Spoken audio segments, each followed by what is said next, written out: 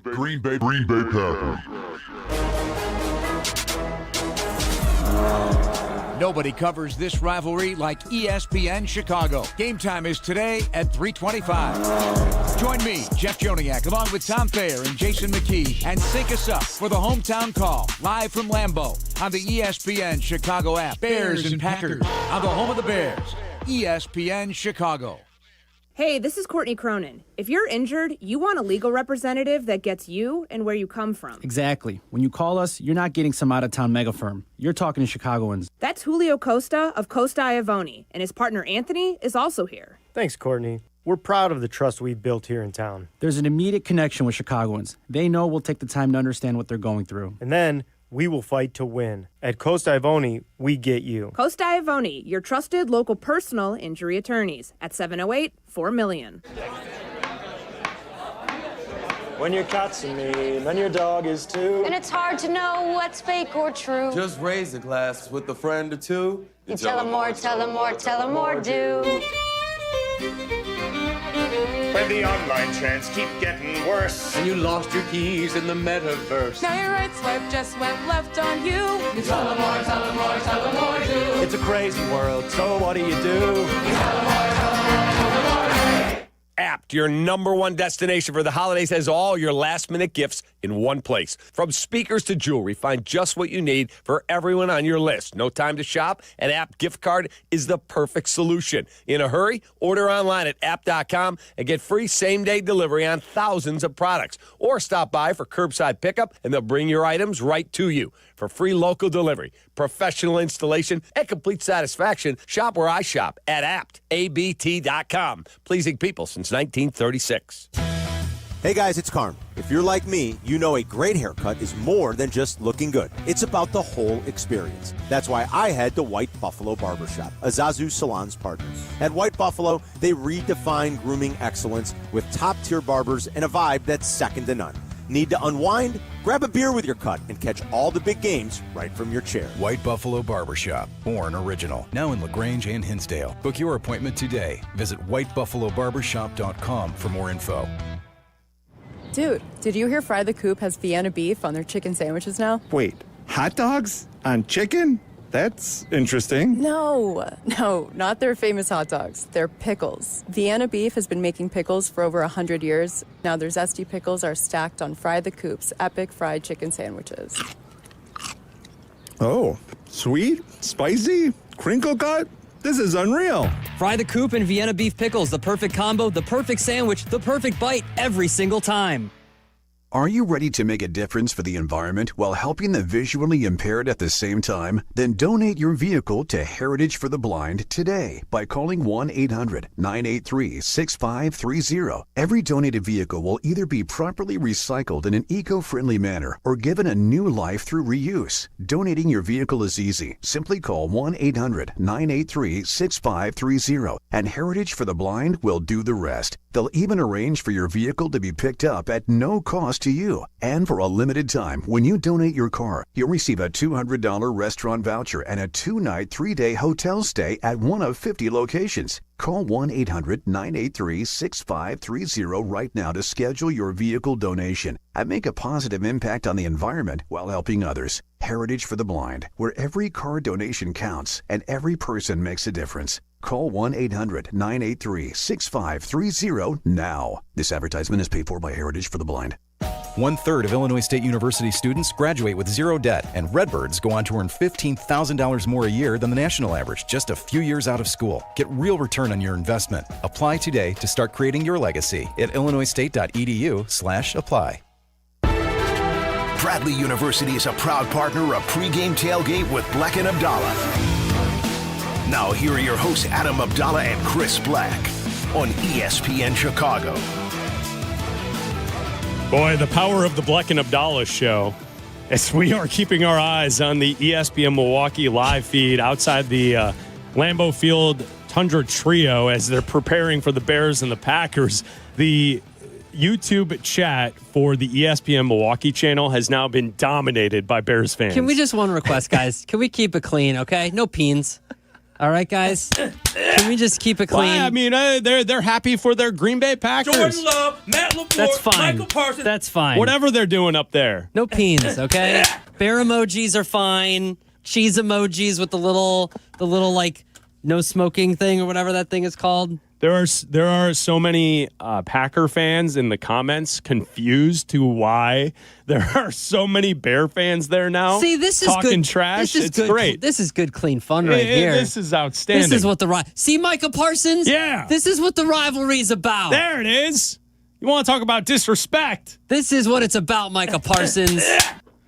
And shout out to the KBN guys during the week having their segment on ESPN Milwaukee talking about the Packers roster. Jordan Love, Matt LaFleur, Michael Parsons. Whatever Well, that I don't is. want to say what I want to say. What were you going to... The floor's yours, the microphone's yours. I'm sure Dane Zerman's listening. Go ahead. No. What were you going to say? That's my fear is that he's to listening. our great teammates to the north. No, my fear is that he is listening because I wanted to say they look miserable because they're outside, and then I wanted to be he'll put us outside. Yeah, the pregame show? In 2 weeks. They do look cold. You're like, guess what? You guys are outside Soldier Field in 2 weeks. They look really cold. I like the nice temperature-controlled studio. Yes. I'm a fan of that. Yes. I like that. Or a nice temperature-controlled bar. Wherever that is. That's great. Gary in Crown Point, you're on ESPN Chicago. What's up, Gary? Gary? Hey, what's going on, man? Hey, thanks for having me. Gary. What's going on, buddy? Gary, What's you up? there? Go ahead. Hey, well, first of all, hey, 100% go Bears. Hey, that Bears by about $100 million today. Bears by $100 million. I'm with you. Yep. How do you guys feel about the Bears defense today? How do we feel about the defense? Thanks, Gary. Yeah. I mean, today's going to be a tough game, but you're getting players back. Yeah. So I feel a little bit better, right? Like, get to Jordan Love. If you can disrupt Jordan Love and make him start throwing close to the line of scrimmage, like that's been the problem with the Packers offense this entire season. When they get into check down mode and Jordan Love's eyes go straight down and he's looking for his tight ends or his running backs close to the line of scrimmage, this offense grinds to a halt. When they're really good, it's when Jordan Love is letting it fly and going deep downfield. Yeah. So if you can get after Jordan Love and make him nervous and make him take those checkdowns, I think the Bears defense can show up today. So the Bears gave up 5.1s per carry last game to the Eagles. And I think if you do that to the Packers, you might be in trouble. The key was against the Eagles. The Eagles were 4 of 12 on third down. If you can do that to the Packers, you're money. That's what the problem. Like Saquon Barkley had an okay game. Like he had 56 yards. But the 5 yards a carry were fine because when they got to third down, they couldn't do anything. The Bears were getting off the field on third down. So as long as you can get off the field on third down and not give up, the chunk plays that we're used to the Bears giving up on third down and not give up a ton of yardage, because if you get in the red zone against the Packers, they will score. Jordan Love, Matt LaFleur will find ways to get into the red zone. So ideally, you're getting off the field on third down. That's going to be the main thing for me is this Bears team cannot give up a bunch of yards the way they have to other teams this year. I need an Eagles-like performance from them like we saw, 10 days ago now against this team? Joel in Aurora, you're on ESPN 1000. What's up, Joe? What up, fellas? What's going on? So before I cut to this promo, first of all, I want to ask each of you, who's going to win today? I think Bleck has the Packers, right? I do have the Packers. We, as a radio station, we put out a graphic, and I already put out there 34-33. Gotcha. Yeah. Okay, well, this is news because I called before the beginning of the season, I called at least 10 wins, okay? Yeah. If it, against Philly wasn't a signature game, today the NFL is going to know that we are here and we are real with our young players, our Caleb, all of us. And we're here to take it over. And if you ain't down with that, I only got 2 words for you. Okay. Take that! Oh, okay, good. Okay. All right. Thank you, Joel. I was worried there for a second. What did you think he was going to say? Well, I've watched wrestling. I watched wrestling in my youth. I'm from the the Attitude Era. He went to the old Cap. Yeah, okay. The old Take That. I'm from the Attitude Era. Yeah, the old David Kaplan. Okay. just an awful basketball team. He's up Very there. sad. Very sad, yes. Yeah, the old Cap. Do you think, I'm coming, hon. Do you think if the Bears get out to a big lead, he takes the belt off? I'm guessing Cap's not wearing a belt today. Cap's not wearing a belt? No. No belt? It's too cold. He's probably wearing like sweatpants? Well, yeah, and then some snow pants over it, perhaps. Man. You know, like he's going skiing. Like, don't you assume that Cap today looks like Ned Flanders in a ski outfit? Oh, like skin tight? Skin tight? Yeah, right? Like nothing at all. Nothing at all. Nothing at all. Don't you think that's... Hey, Mindy. It's like wearing nothing at all. Don't you think that's the way Cap dresses to go to a football game? If anybody wants to picture that, just go back to when Cap had to do the walk of shame. That's exactly what it looks like. He already wore that. Lewis and Lyle, you're on ESPN 1000. Hey, so happy to invade that Packers chat. That is actually amazing. It's kind of nice seeing us invade another chat as opposed to Lions and Packers fans invading your guys' chat. I mean, did you see what I saw? Like, there are Bears fans really upsetting the Packer fans in that chat right now. Oh, I know. And we single-handedly, I want to take credit. We've almost doubled their streaming numbers. Well, yeah, it's because nobody likes Milwaukee. We love you guys a lot more. I mean, Danny, that shows how popular next you guys content are. call. You know, so, by the way, I was dying laughing because the disruption of the Bleck and Abdalla show in Milwaukee. I saw the peen flash. What? I saw the peen flash up right as Abdalla said no peens, and I was dying laughing. But I got to say, I know for a fact that this that we are gonna take belt to ass to these guys. I mean, this is going to be. You guys are talking about how Micah Parsons is better than T.J. Watt and Crosby. Yes. You know what? We have Ozzie Trapillo on the left side playing a lot better than he was when he played against T.J. Watt, and we don't have Braxton Jones on the left side. The moment that we got Braxton Jones out of the game on the left side, Micah Parsons was Max Crosby was shut down.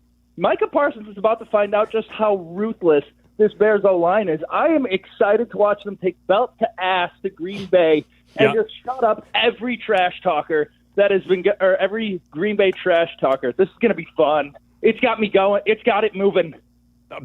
Fantastic, Lewis. Enjoy the game, all right? You too. There he is. There he is. Lewis and Lyle. What have we done? Oh, man.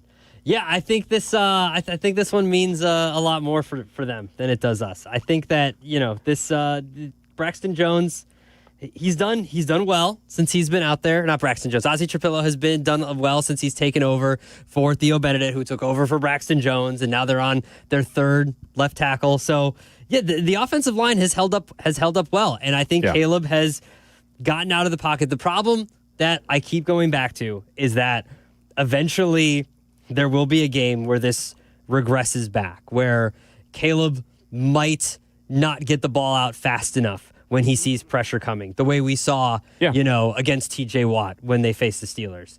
Like, you have to get the ball out fast. And that was a split-second bad decision by him that cost the Bears 6 points, the turnover in the end zone. Even when you're scrambling, like today, if you're scrambling away and Micah Parsons is chasing after you, don't force it.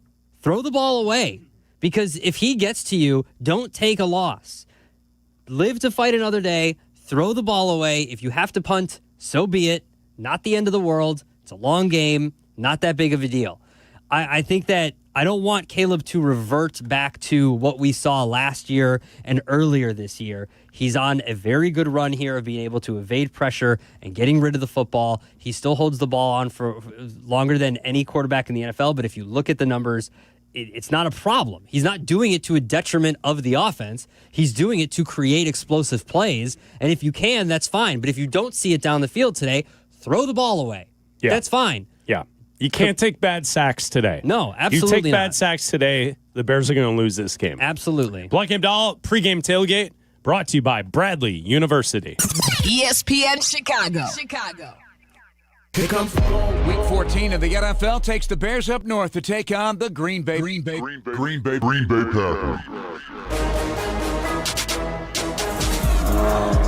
Nobody covers this rivalry like ESPN Chicago. Game time is today at 3:25. Join me, Jeff Joniak, along with Tom Thayer and Jason McKee, and sync us up for the Hometown Call, live from Lambeau on the ESPN Chicago app. Bears and Packers on the home of the Bears, ESPN Chicago.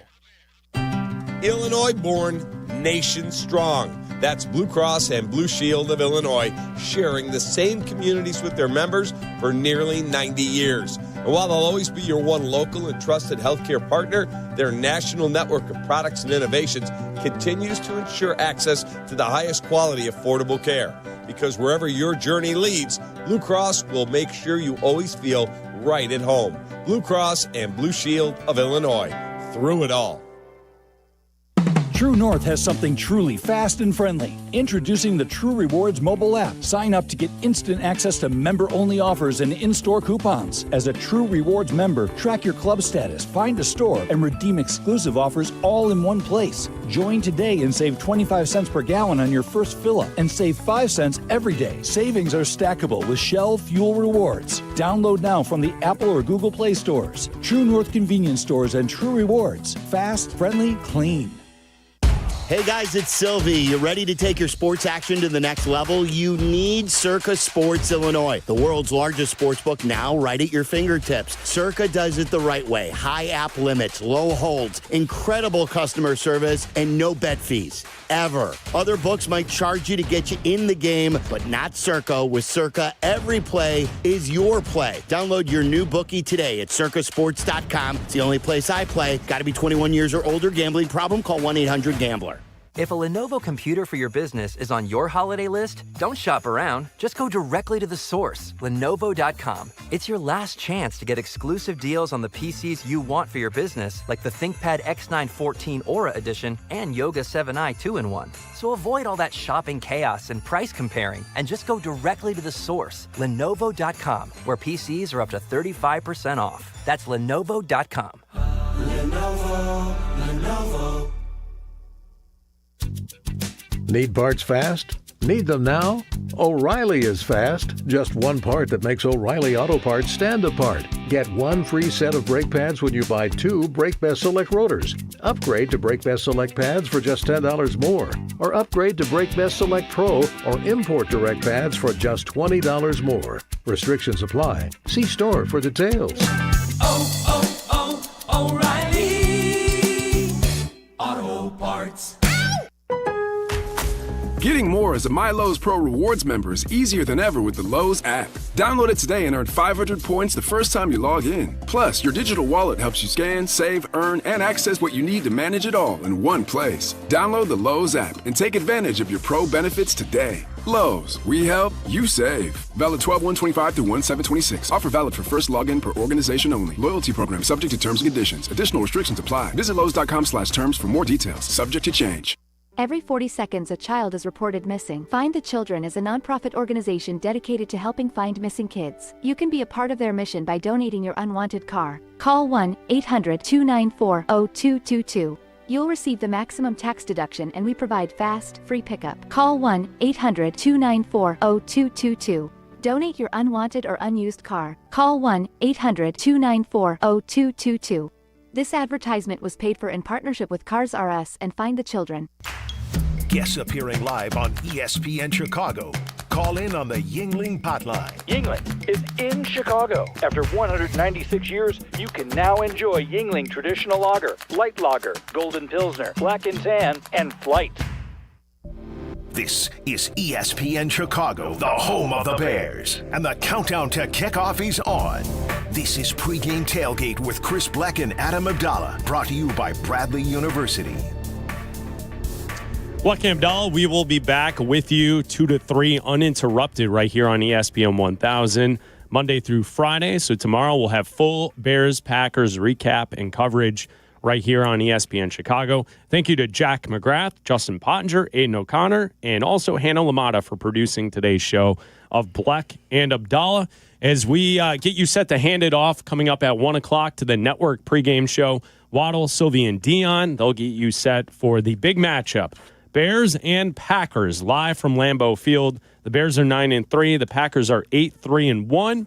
Week 14 of the NFL season. The Bears are a underdog heading into this game at 6.5 points. Jeff Joniak, Tom Thayer, and Jason McKee will have the call of today's action at 3:25. It'll be the national broadcast in the late window. Essentially, the entire country is getting this game, Bears-Packers. Yeah. There's 2 local markets in the West that are going to get the other local games that are taking place in the NFL at that time. I think it's Los Angeles and Phoenix. Yeah. Outside of that, every other TV market in the country is taking the game on Fox, Bears-Packers. And then we'll have 4 hours of post-game coverage right here on ESPN Chicago following the game. Abdalla, what happens today? Well, listen, you're on the national stage. Do us proud. I think that they're not worthy of being a 6.5-point favorite. The Packers aren't. I think that this is an old school, NFC North matchup. I think it's lower scoring. I think it's really close to the total. I think it's down to 43.5 now. I have this one being a quick run the football, milk that clock type of game. Interesting. I think that it's going to be 23. I picked the graphic that our previous caller was telling you about. Yeah. I picked the Bears to win this game. I think they go into Lambeau. I think they upset the Packers. I think the Bears can win this game. Ben Johnson, even though he took his shirt off, he still has something up that sleeve. I think the Bears win this game 23-21. I think the Bears can win this game. Yeah, I agree that they can win this game. No doubt. I think the way that they played last week against Philly with an offensive line and a run game like what we saw last week, when you do that, you can play and beat anyone in the NFL. Yeah. That makes this Bears team dangerous. Here's the way I view today's game. I think they will play well at times, but there has been a level of charm to this team to this point this season. Things have definitely gone their way in certain situations. And unfortunately, in a situation at Lambeau Field on the road, I'm guessing at some point today, things are not going to go the Bears' way. I think they hang tough. I think it's going to be really close. I think it's going to go back and forth. I think it's going to be high scoring. I think there's going to be a lot of ups and downs throughout this game. It's going to be very entertaining. And I think it's going to be one of those classic games that we can look back on and be like, that was a fun game no matter who wins or loses this contest. I just don't think the Bears will have enough in the end. I think the Packers win it 34-33. I think it's a close game. I think it's high scoring. I think there's going to be mistakes made. I think there's going to be moments where you're like, this team's coming back. I think there's just going to be something where perhaps the luck runs out a little bit. But I also view this as it's not the end of the world if you lose this game. Split the series with the Packers. You got a game in 2 weeks at home on Saturday night against Green Bay. Win that game at home, and it's okay. You're okay. Nothing is going to be lost today by losing this game. Yeah. I think Caleb shows up. I think he plays well. I think the offense plays well. I think the run game will play well. I just think that the defense at times gives up a lot of yardage, and I think that's where Jordan Love and this offense is going to attack, is down the field against the secondary. Yeah, and luckily you have Kyler Gordon and Jalen Johnson back, so hopefully that helps counteract that, and hopefully we're coming in on a Bears victory Monday. I agree. I hope the Bears win today. I hope I'm wrong. I just think that the luck perhaps maybe runs out today. And then we set our sights for the final 4 games, and if this team can make the playoffs. The Network pregame show, Waddle, Silvy, Dionne is next. The new home of the Chicago Bears. Hey, this is David Kaplan. I dislike winter. Give me a 95-degree sunny summer day and I'm a happy guy. So I spend most of my winter free time indoors, and it's why I rely on Automatic. They've been making Chicagoland homes and businesses comfortable for 80 years. I don't even have to think about the outside because my home is perfect all year round. If you're not feeling confident that your winter's going to be carefree, go to Automatic.com right now. That's Automatic.com. Make your game day a winner with Aurelio's Pizza, Chicagoland's oldest pizza chain since 1959. This is Joe Aurelio inviting you to indulge in our crispy thin crust, signature sauce, 100% real mozzarella, and your favorite premium toppings like our fresh ground Italian sausage. Dine in, carry out, or have it delivered. Visit Aurelio'sPizza.com for the location nearest you. Download the Aurelio's app and start earning rewards today. Aurelio's Pizza. It's a sauce. My name's Brian Windhurst, and I've seen a lot of good offense in my life. If you're looking to initiate some offense of your own against your high-interest credit card debt, I'm letting you know a SoFi personal loan might be the play. A SoFi personal loan could be quite the triple threat with low fixed rates, no fees required, and as soon as the same day funding. View your rate for a SoFi personal loan at SoFi.com/offense. Loans originated by SoFi Bank, NA member FDIC. Terms and conditions apply at SoFi.com/offense. NMLS 696891. Getting more as a My Lowe's Pro Rewards member is easier than ever with the Lowe's app. Download it today and earn 500 points the first time you log in. Plus, your digital wallet helps you scan, save, earn, and access what you need to manage it all in one place. Download the Lowe's app and take advantage of your Pro benefits today. Lowe's, we help, you save. Valid 12/1/25 through 1/7/26. Offer valid for first login per organization only. Loyalty program subject to terms and conditions. Additional restrictions apply. Visit Lowe's.com/terms for more details. Subject to change. Here comes football starts with Game Day Tailgate. This is the home of the Chicago Bears. ESPN Chicago, WMVP, WTBC, HD2 Chicago.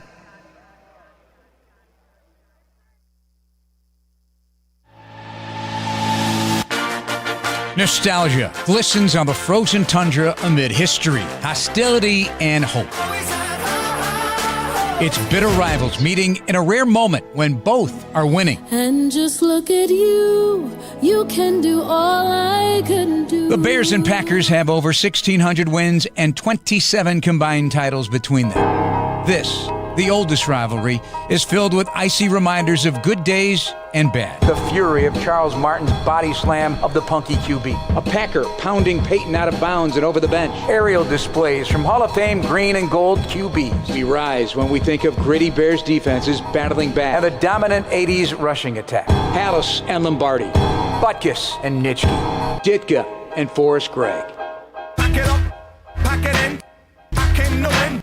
Packer head coach Matt LaFleur has battled Ben Johnson before, but today, head coach Ben and his good, better, best doctrine have brought the growl back to the Bears. Can't stop me now. This is a different animal. It's round 3 of C. Will and J. Love. Caleb holding serve, undefeated in 2025, undefeated in Lambeau Field. It is fuel for the December ember. It adds to the lore. The NFC North is at stake. But more than their place in the standings, generations of grudges infuse every snap. Heartbreak or heroics, the likely outcome. Everything is on the table. And nothing else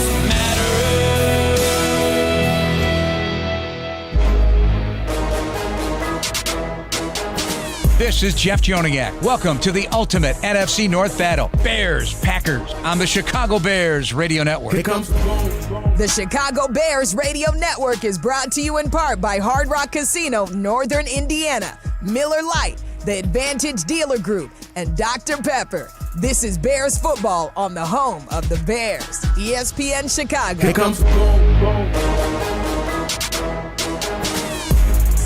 Now, the Bears pregame show, live on the Chicago Bears Radio Network. Please welcome Tom Waddle, Dionne Meller, and Mark Silverman. I refuse to call this the next chapter of Bears and Packers. This is a whole new story. We start today. Ben Johnson's Bears, the new Chicago Bears, head to Lambeau Field with the number 1 seed in the NFC and first place on the line in the NFC North. Welcome into the Advantage Dealer Group pregame show. Mark Silverman, Dionne Miller, Tom Waddle, and former Bear Tom Waddle all week has been saying, let's make this a hammer fight. Yes. Waddle, please explain. Well, listen, the hammer and nail don't have a rivalry, and that's what it's been. I mean, the Packers have been a hammer, and the Bears have been the nail. The Packers have won 16 of the last 18 matchups. It's time for the Bears to grab a hammer and start swinging. Yes. It's time to, flip the script on this rivalry. It's time for everyone in the NFC North to look at the Bears, not as like your little brother, your little divisional brother, but as a true rival, and I would love to see that that shift in policy start today at Lambeau. I think they're starting to feel it around Hallis Hall. We heard more than once this week that the rivalry is real again, and I think there is energy around this meeting today. So much attention being paid to the Bears and the Packers. The league obviously knows. That's why they put this game in the late window and then primetime in 2 weeks. I mean, everyone wants to see what these two teams can do. And Waddle, you said it last Black Friday when we were sitting here that if you win this game, you go from a good story to a good team, and they are a good team. Yeah, I think it was a signature win. I think it was, hey, look at us. You better start taking us seriously. And by the way, I have to give credit to John Yurkovich, who he's the guy that brought that hammer and nail, adage. Oh, really? That was a Yurkoism. It has been for quite some time. But I figured I'd borrow it. I'll give it back to him after this game. But yeah, I think last week's win was how they won was just so electric and so impressive, and I think it put the entire NFL nation, I think it put them on notice. So go out there today. I think I like the fact that this can I say pissy? It's become kind of a pissy type of rivalry now with the two head coaches. I think there's some quiet confidence in Ben. I've always talked about how when Ben matches up with Brian Flores, the defensive coordinator for the Vikings, Ben really has a good track record. Well, in his 3 years as the offensive coordinator with the Lions were 5-1 against the Packers in those games, those 6 games. And 3-0 in Lambeau? Yes, and in those 6 games, that offense averaged 25 points per game. So I think Ben feels confident that he has some answers to the test. Now it's a matter of going out there and executing. But I like the kind of the tenseness of how things have been handled this week between LaFleur and Ben Johnson. It feels good. I don't know from experience, but I don't think you rip your shirt off if you're not truly self-confident in the moment. Absolutely. And what you're doing in the gym and also what you're doing with your football team. Yeah. I mean, he feels very good about what he's doing and how he's executing with this group. Well, I think that it's a good place to really talk about just the appreciation of what they've accomplished. Yeah. We'll get into Bears and Packers, but I think Bears fans, even though the job is not done, you should appreciate where the Bears are right now, Dionne, and what you were just talking about, that confidence. We've seen it the moment that he walked into the building. Not everyone who knew everything about Ben Johnson, and I don't know if it was possible to know everything about Ben Johnson just as the offensive coordinator in the shadow of Dan Campbell, who is such a over-the-top culture guy. But we're starting to find out that Ben Johnson was responsible to a lot of that culture, and he wasn't just an offensive coordinator with a playbook who came here. He's instilling that confidence, the accountability, the front of the room type of guy that we've wanted here for so long. And I think even him talking about where he noticed when they beat the Raiders, that was when they started trusting the belief that he had in them, and they started to believe it too. And then how they've won from there, it says a lot about that. And when you ask Caleb what's the biggest difference from a year ago, he says the belief. Like, I know what we can do. I believe in what we can do. And that starts with the head coach. Well, it's return on investment. When the coach tells you, hey, we're going to do it this way, and if you do it this way, trust yourself and trust your teammates, you will see a return on that investment. And I think you've seen this. Look, this is a really good Packers team. I would argue it's the best team they have faced this year. I think the Eagles have taken a little bit of a step back this year. This team on film looks much more... they look more well-rounded defensively. They look more interested offensively. There's a little more explosion. So I think that while I respect this Packers team, the one thing I do feel confident about is they're not going to be out-coached. You may get beat, but you're not going to be out-coached up at Lambeau today. And that's where I think the biggest kind of feeling of confidence has shifted for me is I know that this is a more talented team than we've seen in the last couple of years. They're much better coached. Yeah. Yeah, and then it's pennies on the dollar when you pay for the coach. We always talked about that. Absolutely. The coaching staff, they impact everything. They touch everything in that building. They don't count against the salary cap. No, and they don't count against the cap. That's why I never understood that if you could get the right guy at $13 million, you certainly, if you can get an impact player, would never hesitate to get a $25 million player, a $30 million player, because he's impactful. Well, the coach impacts everything. The coaching staff impacts everything, and like you said, it's not against the cap. Guys, in your minds, where the Bears are today, as I mentioned, first place in the NFC North, first in the NFC standings right now for the playoffs. what is the most impressive thing that the Bears have done this season? Like, if we were talking on that a year ago for that last Packer game, where it really didn't mean anything for the Packers, it didn't mean much for the Bears. Thomas Brown was coaching the team. If you would have told us in less than, 14 games or so, that the Bears would be where they are today, you wouldn't believe it. If I told you after 4 weeks that the Bears would then run for 180 yards per game from that point forward, would you have believed it? And that's where you're going, right? If I told you that they would have gone into Philadelphia on Black Friday and had the better line, would you have ever believed it? So to me, outside of the coach, and the coach touches everything, it's the collaborative effort that has been made between the coach and his staff and his, Dan Roshar coaching these guys up, and Ryan Poles finding answers to questions that he actually caused. Yeah. Solutions to problems that he had a hand in. I give him all the credit in the world for solving some of those issues. So to me, you look, I don't know ultimately when the Pro Bowl balloting will come to an end and how many of their linemen. I think at least 2, maybe 3, maybe 4. Yeah. No. So for me, the most surprising and impressive thing that has developed over the course of the last 2+ months has been just how good and how effective and how efficient that offensive line, the running game's been. That was exactly what I was going to say, because it was a year ago when Caleb Williams was being sacked at an alarming rate that we talked about Ryan Poles being unable to evaluate the position that he used to play. Right. And now he fixed that problem in a great way. That is arguably the most surprising thing, is how quickly they've come together. And to hear Caleb say there isn't a moment I step on that field that I'm not confident in the guys in front of me. Wow, what a difference. And it's such a great example of, it's a 2-pronged attack here. You've got to identify talent, but then you got to develop it. Of course. So Dan Roshar makes the comment in training camp, we really, Darnell's got a lot of talent. Sometimes he loses focus and loses concentration. We got to make sure that we fix that. Well, yeah, I think it's been fixed. Yes. So, you bring in Joe Tooney, you bring in Drew Dahlman. Jonah Jackson obviously had the relationship with Ben Johnson going back to Detroit. He was a left guard. They move him to right. They coach him up. Now you've got a rookie at left tackle and Ozzie Trapillo who's holding his own. Coaching helps there as well. So, it's been a totally collaborative effort with the players, the coaching, and with the front office folks as well. I think, too, even during training camp, we talked so much about the difference that coaching staff was making and how noticeable it was just when you were watching practice.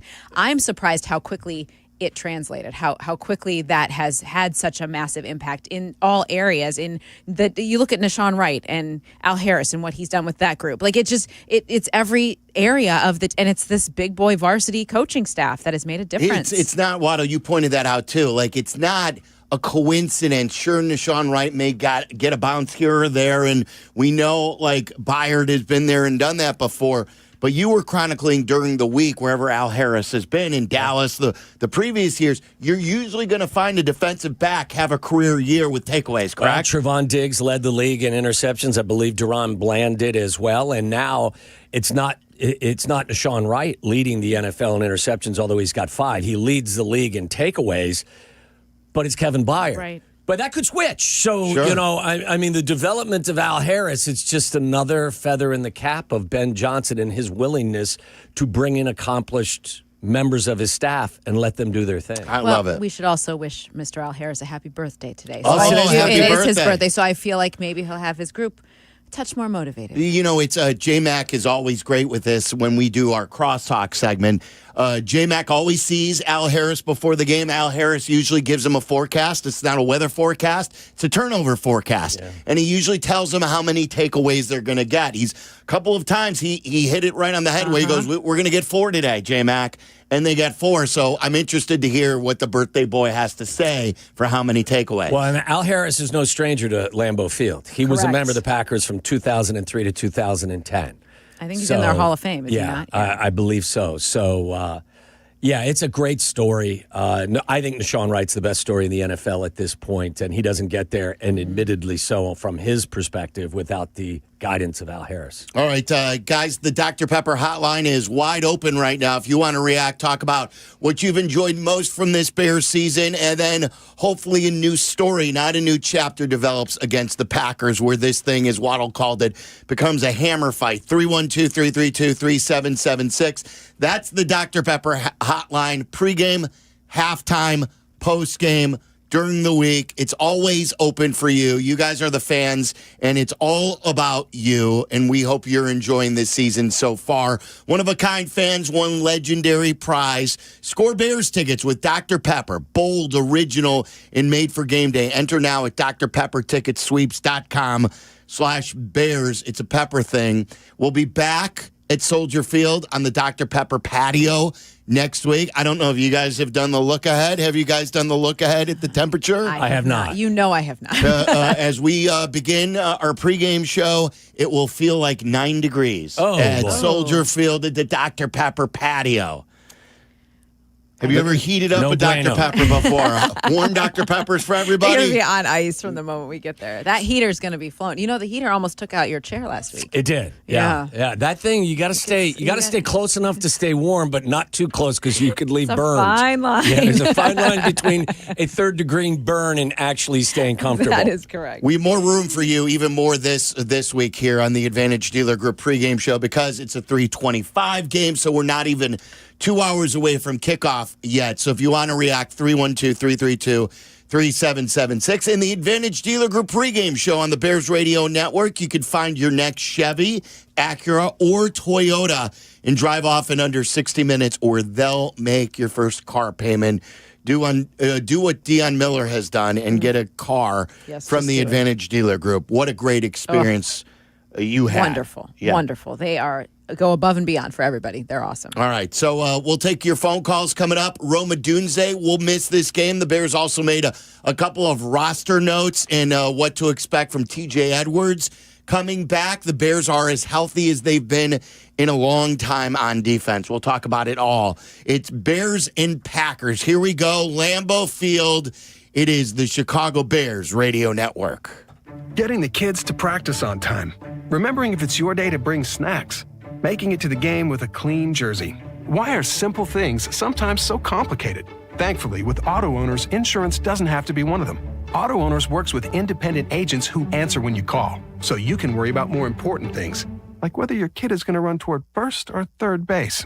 That's simple human sense. Ask Arrakis Group in Bartlett if Auto Owners make sense for you. Choose Bradley University. Whether you're building robots, training on cutting-edge medical simulators, or diving into sports communication, Bradley prepares you. You'll cheer on D1 athletics, study abroad, and choose from over 200 student organizations. Plus, you'll benefit from competitive internships, community-focused research, and a top-tier education that provides a proven return on investments. Choose Bradley. Apply today at bradley.edu. Hey, Bears fans, it's Silvy. Steinhoffels is a proud partner of the Chicago Bears, and this season, they're teaming up with Special Spaces Illinois to create dream bedrooms for kids battling cancer. Every time the Bears defense causes a false start at home, Steinhoffels donates $1,000 to Special Spaces Illinois. Steinhoffels, now with 7 locations, has Chicagoland's largest selection of furniture and mattresses, all styles, every budget, and they're 100% employee-owned. Shop in-store or online at steinhoffels.com. Make your game day a winner with Aurelio's Pizza, Chicagoland's oldest pizza chain since 1959. This is Joe Aurelio inviting you to indulge in our crispy thin crust, signature sauce, 100% real mozzarella, and your favorite premium toppings like our fresh ground Italian sausage. Dine in, carry out, or have it delivered. Visit Aurelio'sPizza.com for the location nearest you. Download the Aurelio's app and start earning rewards today. Aurelio's Pizza. It's a sauce. Hi, this is Dave Muzio, owner of Four Seasons Heating, Air Conditioning, Plumbing, and Electric. When emergencies happen, who do you call? Broken pipe, power outage, furnace failure, no hot water? The answer is always the same. Call Four Seasons. We guarantee same-day service and installation on all heating, cooling, plumbing, and electrical needs with no extra charge for nights, weekends, or holidays. That's why over 30,000 customers have given us a 5-star Google review. For all the right reasons, call 866-4 Seasons. $2.5 million. The Veroliak Law Group wins again for their clients. That's right. The Veroliak Law Group recovered $2.5 million for a client who experienced medical malpractice. If you're a victim of medical malpractice, make sure to call the Veroliak Law Group. Hey, this is Yurko. You all know I played professional football and I've been on the radio for many years. I've had the chance to endorse a lot of products and companies, but I've always believed in only backing the ones I truly trust. And now I get to endorse a company owned by close friends, the Verdoliak Law Group. They've been helping people for over 60 years, even some of my friends and neighbors. Just like choosing an experienced doctor, you want skilled lawyers by your side. With $9 billion recovered and 40,000 clients served, they're proven experts in personal injury, accidents, wrongful death, and more. Call my friends at 8444-VLG-LAW. The Verdoliak Law Group will do great for you, too. Call 844-4VLG-LAW. As the big realtors keep serving their stockholders, we at Hearthside Realtors continue to serve the people in the Southside communities, just like we've been doing for 55 years. I'm Lenny File, and I'm ready to work for you. Whether you're buying your first home, new to the area, or if it's time to downsize, our diverse staff of real estate pros are here to help you every step of the way. I'm Lenny File, and I go the extra mile. Visit lennyfile.com. That's Lenny, F-E-I-L.com today. Hearthside is licensed in Illinois and Indiana. Chicago's home for sports is the home of the Chicago Bears. ESPN Chicago. Game day tailgate 4 hours before kickoff. ESPN Chicago. Speaking of tailgating, we're tailgating with some great food from Wildfire. My guy Joe Decker. What they do at Wildfire is simply outstanding. Joe's even got his new bagels out. And I know that they did a pop-up at the Wildfire downtown. All the great food. The skirt steaks are here. My friend Laura Nessel, she's the marketing person over at Wildfire. They roll out the red carpet for our family. Almost weekly we're there. And Bears fans, Wildfire Restaurant celebrating 30 years. Wildfire is a 1940s style supper club featuring steaks, chops, and seafood, along with fresh salads, sandwiches, and homemade desserts. Lunch, dinner, and carry-out catering and private parties. We've done Thanksgiving there. Stop by one of their 5 Chicagoland locations for reservations or to order online. Visit wildfirerestaurant.com. They've got a cookie skillet for the dessert. Nice. Waddle, I know you're not a big dessert guy, but you need to try that. I don't think you recognized your bartender who you wear out every time you walk in there. Oh, they maybe the best martini in Chicago. Okay. Wow. That is high praise. Give them some love. Heavy pours and strong martinis. And never room. Always filled to the top. My grandfather taught me that. You don't want a short martini. Wow. I'd like an old-fashioned. Maybe I should go there for that. They'll do that well as well. Tom Thayer will be joining us here shortly. Just give me the heads up, Eric. We'll take some calls. And in the meantime, Bears and Packers at Lambeau Field. As I mentioned really quick, Roman Dunze is out. The Bears are hopeful that they get him back rather quickly. This is, it's been reported that he had been playing through a stress fracture. Mm-hmm. They needed to give him a week, but the way they're looking at it, they're hoping to get him back for the last quarter of the season. And that's the other part of this, guys. Like, every time I hear someone say there's only 5 games left, it happened quickly, didn't it? So fast. It always does, but it's been more, I think each Sunday or each weekend, I guess, has brought a little bit more anticipation. And so it's made it, in my brain, feel like it's going the a lot winning faster. Makes it fly by. It felt like a trudge last year through the later months. So I mean, I don't even like to think about it. The good thing about it is it's just been so enjoyable. The bad thing is it feels like it's flying by, and you're counting down the number of games. Yeah. So you haven't counted postseason games yet, okay? So no, we don't do that until they clinch, though. Okay, we don't do that until the Bears clinch. All right, Sam on the road, you're on the Bears pregame show and the Bears radio network. What do you got for us, Sam? I was just going to say that I think to win this game, the Bears are going to have to play their first complete game on all sides of the ball, meaning good on offense, good on defense, good on special teams. Not necessarily great on all 3, but it has to at least be good, because this is by far the best team we've faced. I think that the Eagles have fallen off from what they were last year, and this is going to be our toughest test. There's no doubt about it. Like, they all get tougher now. You got to 9, now they all get tougher. All right, let's pick it up with Tom Thayer. He's brought to you by UI Health. Expert care for your journey. Visit uihealth.com. care. Tom always has a chip on his shoulder during Bears-Packers week. We could feel it when we talked to him during the week, but now he's at Lambeau Field, and I'm sure the chip got even bigger, Tom.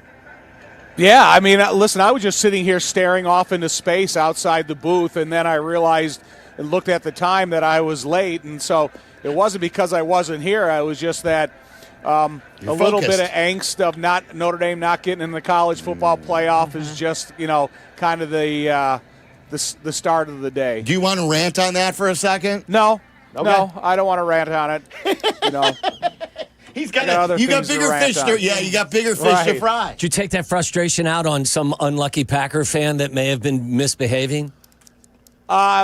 No, because I've been kind of staying away from them. I did say hi to Wayne Larrivee and Larry McCarron, the broadcasters for the Packers, but I've been just sitting out here, staring off into nothing and nobody yet. I love that. That's so great. That's so great. Tom, I heard you and Jeff twice on your podcast this week getting ready for this game, and I heard you say that you've not been this confident about a Bears team heading into a meeting with the Packers. What is it that gives you the most confidence in the way the Bears are playing right now?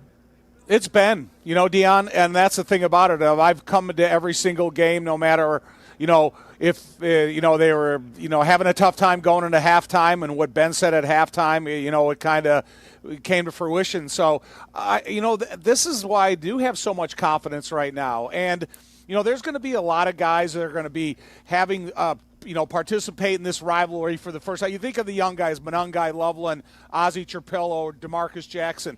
And then you even look at the vets like Tooney, Dahlman, Jackson, Wright, Gardner Johnson, Zacchaeus, and Duvernay. They may have played here before, but they've never played in the Bears-Packers rivalry. So from the time you get on the bus to get to the plane, to get up to Lambeau, or to get into Green Bay and Appleton, and then come to the stadium, it's just like the momentum of the intensity that is going to take place today. Tom joins us from the Hyundai booth. Tom, the $188 million question is, how do you account for Micah Parsons?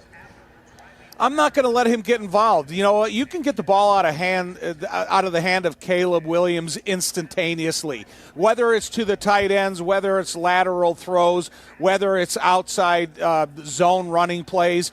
You are going to have the luxury of calling two plays in the huddle. Figure out where he's going to line up, and then you figure out which play best fits where he's lined up. If he's playing a middle linebacker position, I can get to the exterior with, like I said, an outside zone run or an immediate pass. If he's rushing the passer from one side or the other, I can go in the opposite direction, or I can abuse him with two blockers. I have all the respect in the world for Parsons and what he's been able to accomplish in his career. But to me, that's another part of my confidence, is that Ben is always going to account for him. So he's not going to just show up in the backfield, and hey, he might. There's a chance that he could win a rush today, but I'm not going to let him take me out of the design of the game plan that the Bears have been doing well at all year. And I don't know if we expected the running game to go for 280-plus last week against those defensive tackles. Tom, one of the things you mentioned when we talked to you earlier in the week is don't be surprised if Ben audibles to a run right at him, as opposed to finding out where he is and audibling away from him. You brought that up, and I agreed with you. But it doesn't. He was patting himself on the back right there. No, I thought it was something that Tom actually. I mean, if it was a bad idea, he wouldn't have agreed with it. No, I do agree with you, T. Waddle. And that's the thing about it. If you can get multiple hands and eyes on Micah Parsons, and if you have a combination block that leads two offensive linemen into his path, I'm for it, because the one thing pass rushers don't want to do is they don't want to have to play the run.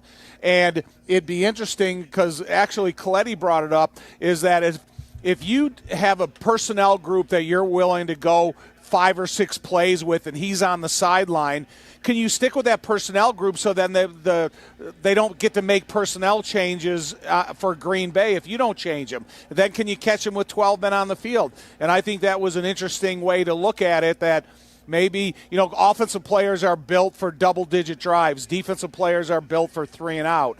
And so if you can have a group that you're confident with, that you can do a variety of things, then stick with that group and see if that you can keep Mike on the sideline. Tom, no Rome Odunze today. I'm sure the impact will be felt both not only with targets but also with the run game, which you were just talking about, because he's been a believer with the no block, no rock, and he's been pretty physical with his blocking.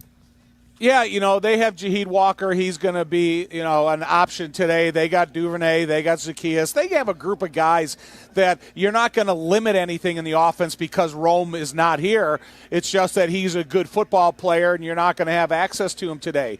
But, I just don't think that Rome not being here will change Ben's play calling mind or will be a factor in this game at all. It's interesting because I thought, a question whether or not maybe he'd run more 12 personnel, but you're right. I mean, they're talented and deep at that position, so it's certainly a next man up mentality. Yeah, but you may see him run more 12 personnel because of if Micah is lining up at one side or the other, and you can have a chipper and immediate access to a target, that's the way that you're going to have to use the tight ends today. And 2 out of the 3 guys, when you look at Colston Loveland and Durham Smythe, they're a tight end position, again, that has never been a part of this rivalry. So Colston is going to have to get an understanding what it's all about, and Durham Smythe is going to appreciate what it's about because he's a veteran and he has NFL experience. And so what those 3 guys have been doing for the Bears in the last few weeks, I think that Ben has been creative with multiple uses of the tight end position. We were talking about what was the most surprising difference between where the Bears were the last time they were at Lambeau and where they are now. And we were discussing that the offensive line, the way that they have come along. What is it like for you, Tom, to just see the national recognition that they're getting, but to have watched this group come together and be so solid as they are? I really admire Dan Rochar, the offensive line coach, and the task that he and his assistants have undertook at the start of the season, because you went there and you had Braxton Jones recovering from a lower leg injury. You drafted Ozzie Trapillo, and you didn't know how he was going to work out right side, left side. And then they found Theo Benedette was kind of a diamond in the rough to hold this thing together and create more competition at the left tackle. So what the interior 3 guys have done, it was almost kind of like a matter of time before they would kind of feel comfortable with each other because they have a world of experience. But then you see the way Darnell Wright has transformed his game into being a real legitimate physical presence at the right tackle in what they've been able to do at the left tackle position. I like the fact that they've been able to develop depth, and I like the way that Dan Rochar has really got these guys playing week in and week out, and there's going to be no bigger test in this environment that they're going to face today. Tom, what do you expect the Packers to do to try and slow down the Bears' running game, especially after watching what the Eagles, were subjected to last Friday? It's kind of, that's a good question. It's because Micah Parson, he can line up anywhere. Do they feel confident that he can withstand some of the abuse of the running game, and do they line him up at middle linebacker? And then do they tell him, look, during the course of the cadence, if you see there's a vulnerability in that offensive line, then you take it. And, you react to what you see, but if you can fill a gap and take away a running lane from them, then do that, But, when you look at Rashawn Gary, he's a big guy.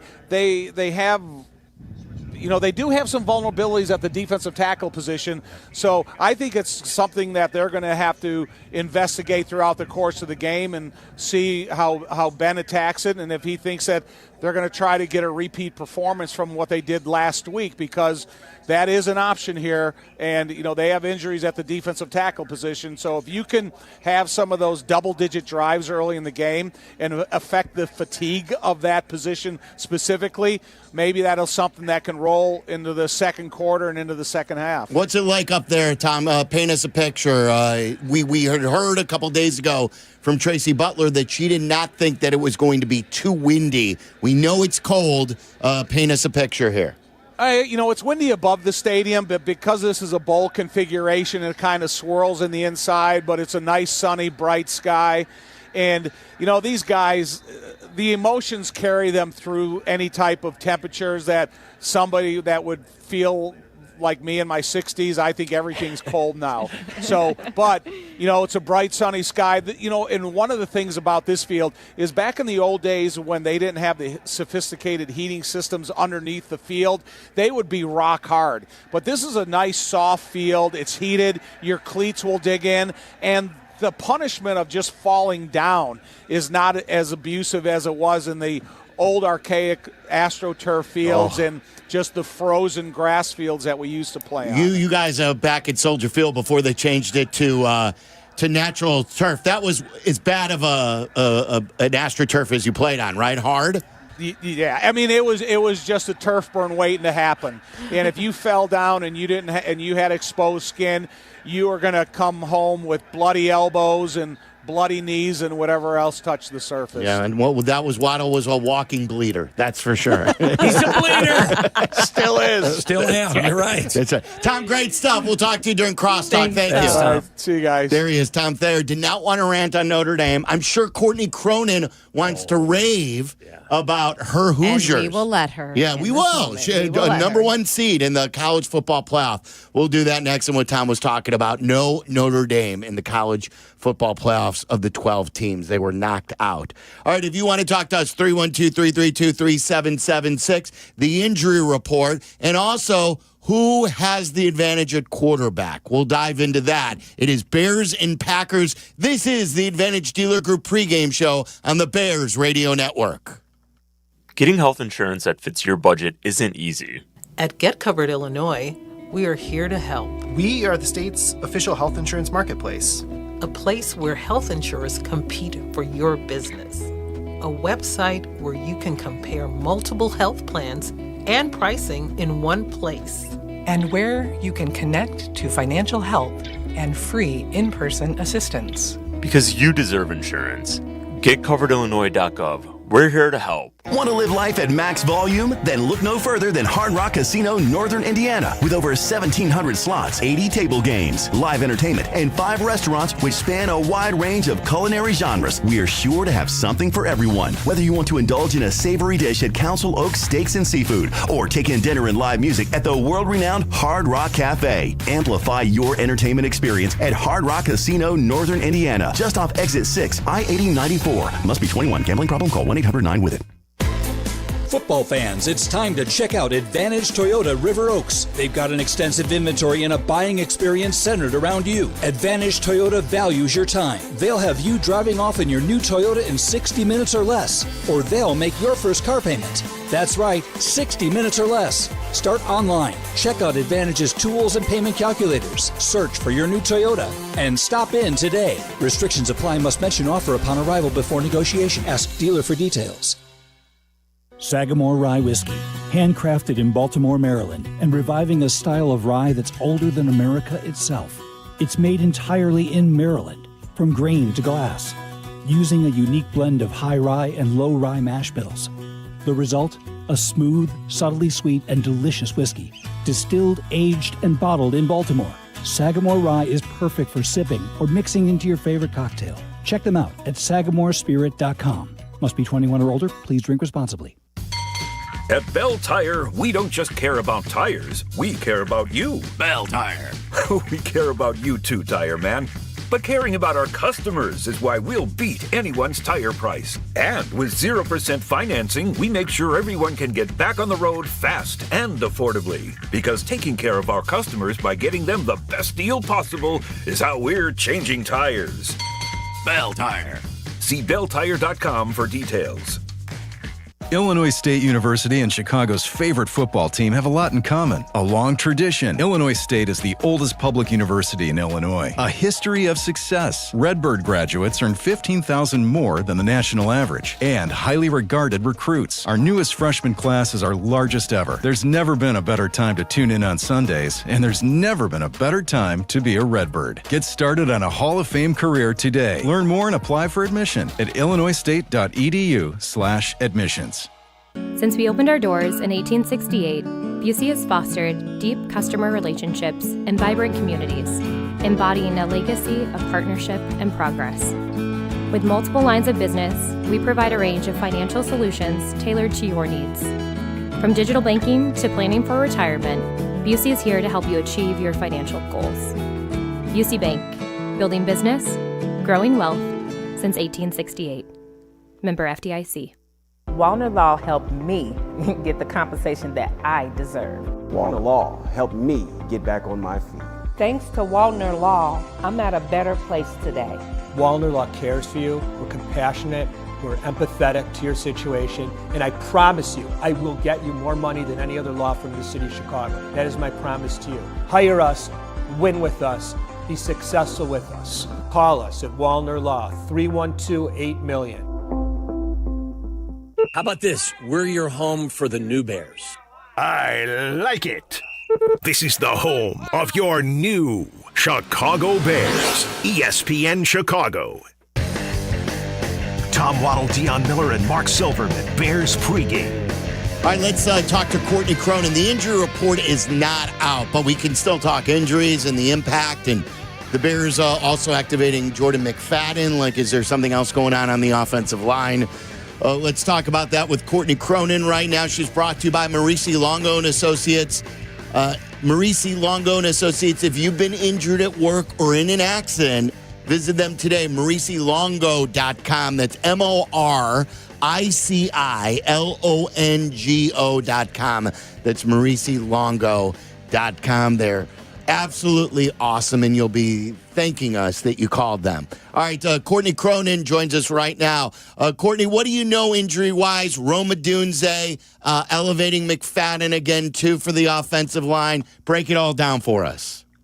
Yeah, I think the Odunze injury is one that kind of feels like it was a long time coming because we've heard from Rome about this. It's a foot injury that has been nagging him all season long. There's been some weeks where he's been listed with a heel, other weeks where it's, been more of a foot issue. And now it's at a point where they had no choice but to shut him down for a week to see if that'll help matters here down the stretch of the season. But it's something he said was not a small thing by any stretch when we asked him about it right before that Baltimore game, the Bengals game in early November. And it's something he's been trying to monitor with trainers. So keeping an eye on that, obviously that means where are those targets going to go? DJ Moore, Luther Burden, those are the obvious answers. But could this be a big day for the tight ends in the passing game? Like, there's a lot here that I think could actually benefit the offense, like where the offense is able to stay afloat is his passing game's trying to get back on track, even with the Odunze out. And then obviously you mentioned the McFadden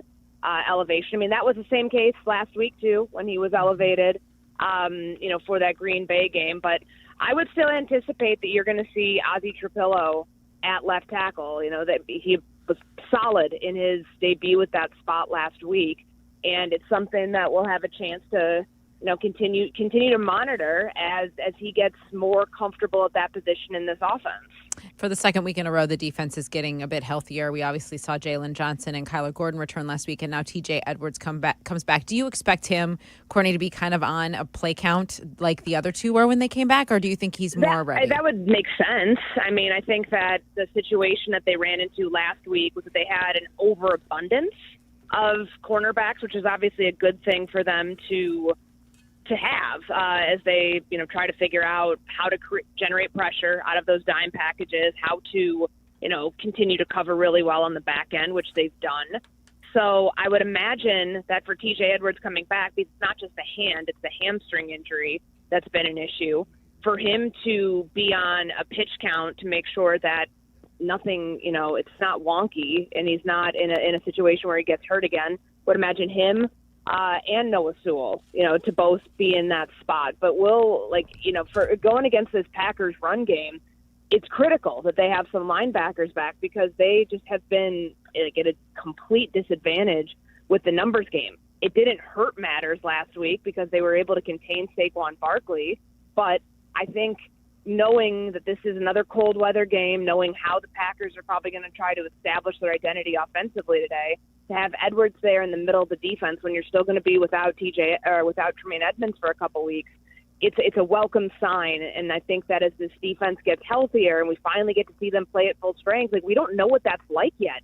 really like what the strength of this unit is without its pass rush, because we know that just has not been a consistent thing this year. They're the worst team at pressuring on third down, one of the worst pressure percentages, period, in the NFL. Once the whole unit starts to get healthier, we'll get to see how those issues get mitigated further, just like they were last week in Philadelphia.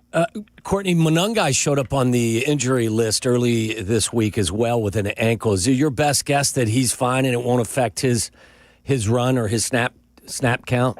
I don't think it'll affect his snap count. Obviously, he doesn't have an injury designation, and this is a guy who played through a non-displaced rib fracture for the back end of his college season or his last season at Rutgers. Like, he is a tough SOB, and I mean that in the nicest, most endearing way possible. He will play through whatever. He's done it before.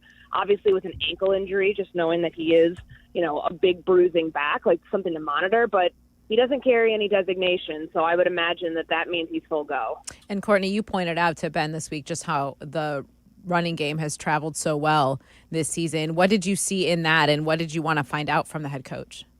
Well, it's December, guys. Like, when they say they want to play their best football in December and January, to me it's common sense that what travels well is good defense and your run game. So, like, I don't see how you could stray from that here, playing in another game where you're going to be dealing with elements. I mean, it's going to be pitch black like about an hour into the game. I would imagine there will be wind as well. And it's cold. It's cold. I just got up to Green Bay, and my car right now says 18 degrees. So, I mean, it's going to dip. And so I think you lean on the run game in those moments because of how effective it's been. Like, and for it to be like what I was asking Ben about is that, in Philly, 281 yards. I think it was 283 in Cincinnati. Like, it's traveled really well on the road this year, which I think that's a great sign for this offense when they know that they can, weather whatever it is on the road when you're not, you're in a more hostile environment, which I imagine, as always, this will be up here in Green Bay today. And going against a run defense that's, it's a top 10 run defense for a reason. I still think that you can run the ball knowing that you can call the same plays and have them run differently by both DeAndre Swift and Kyle Monungai. Like, they've got a really good formula right now, and I think they should stick to it. And such a good point about the run game, because we have not focused a lot on Caleb Williams. When you're physical up front, when you are running the football, you're taking the ball away, then Caleb can make plays without the pressure of having to do it all. He made a big play late in the game, but he still wasn't great for the majority of the game. How do you see the quarterback matchup today between Caleb and Jordan Love? I think when he has been struggling, and we know that wind was a factor, I'm not giving it full credence, though, because I still think there were some times, and there have been times, Philadelphia or otherwise, when he breaks contain, and he's just not as accurate throwing on the run as he's been previously. And that's something that's frustrated him. It's something he's not entirely sure how to fix. I think this whole accuracy thing will be something we talk about for the rest of the season that they have to address with his mechanics in the off season. Like, you can get by if you can, you don't need to put everything in your quarterback's hands all the time. I think that's what they're learning, that he can be so special in those gotta-have-it moments like he was with that Cole Kmet touchdown last week in the fourth quarter, like he was threading the needle on that third down throw to Colston Loveland before that. And it has been a priority of this team, like we talked about with all of the 2-minute drill and not letting things go down to the final moments for them to pull out these wins. How do you do that for the rest of the game? I still think that that's something that they want to continue to focus on. However, if you can get those special Caleb Williams moments and save it for that, however you have to do it, I think you just kind of lean on the run game when you need to get by, and then to put yourself in a better situation for Caleb to be able to, shine when he has to. Is there some true tension between these two head coaches, or is that just football theater from early in the season? Hang on, I'm trying to get to my parking lot. Lot 9. Lot 9's on the other side. I love this. We should do this every week. Absolutely. No, I love it. No, It's awesome. great. This is real stuff, Absolutely Courtney. my fault. I've only been up here like 100 times, and I get lost going to Lot 9 every single time. We'll just call you an amateur. Ouch, you did. Silvy, that was Silvy. Just for the record. Just so you know. Yeah. I'm sorry. I didn't hear the initial question as I was talking to the state trooper who was trying to help me. Yeah. Who I'm sure was very appreciative of the fact that you were hands-free on the cell phone. Is there a true kind of saltiness between these two head coaches, or was that some football theater early in the year?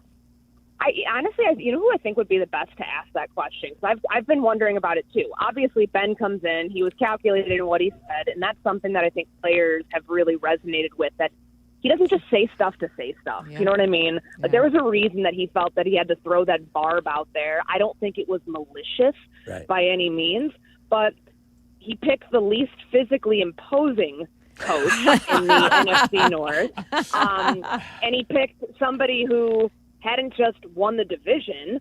So, I think for those reasons it was lower hanging fruit for Ben, but I also think that he really believes that, like, where, it's playful, but it's also like, no, I'm coming in here to set the tone. I'm coming in here to make a statement, coming in here to turn things around, because this is the rivalry that we know matters more than anything to ownership, to people inside Hallis Hall, and to this fan base. And to get it going back in the direction of being a legit rivalry, you needed somebody to come in there and throw a firecracker on the pile of wood. And I think he did that. Now, the person I would love to know, because it sounded like LaFleur, when he talked about this at owners' meetings last year, was kind of like, what, excuse me? Like, the meme of, like, the person pointing at themselves, like, wait, you're talking to me?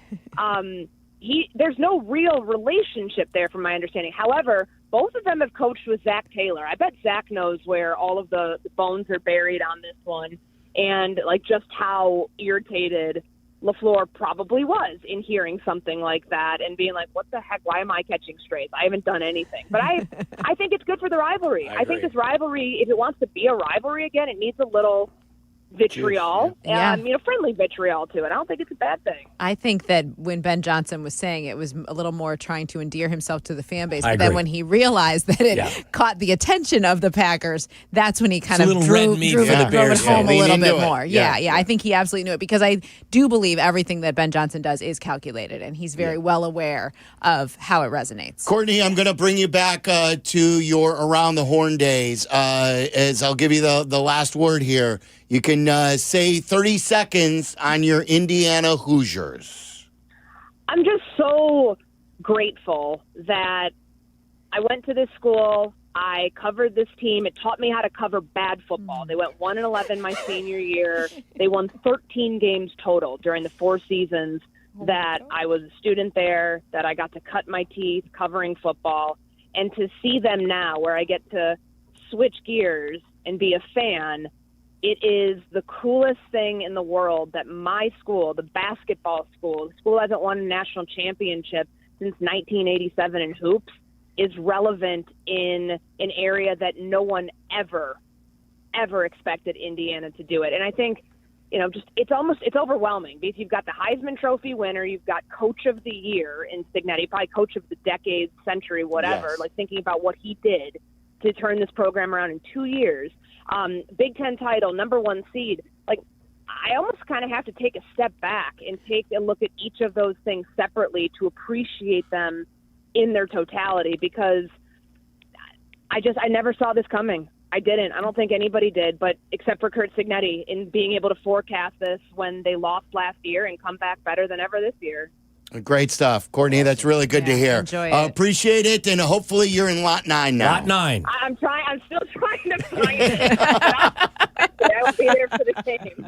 There she is, Courtney Cronin. Outstanding as always. A little pull back the curtain time too, which is great. Well, she's traveling all over the country, covering all different things. So hard. Yeah, show to show. So impressed with her. Yeah, she's very, very good. It's the Advantage Dealer Group pregame show. I want to take your calls. We have time for your calls next. 312-332-3776. I also want to get you updated too on the NFL. There's some weird stuff going on.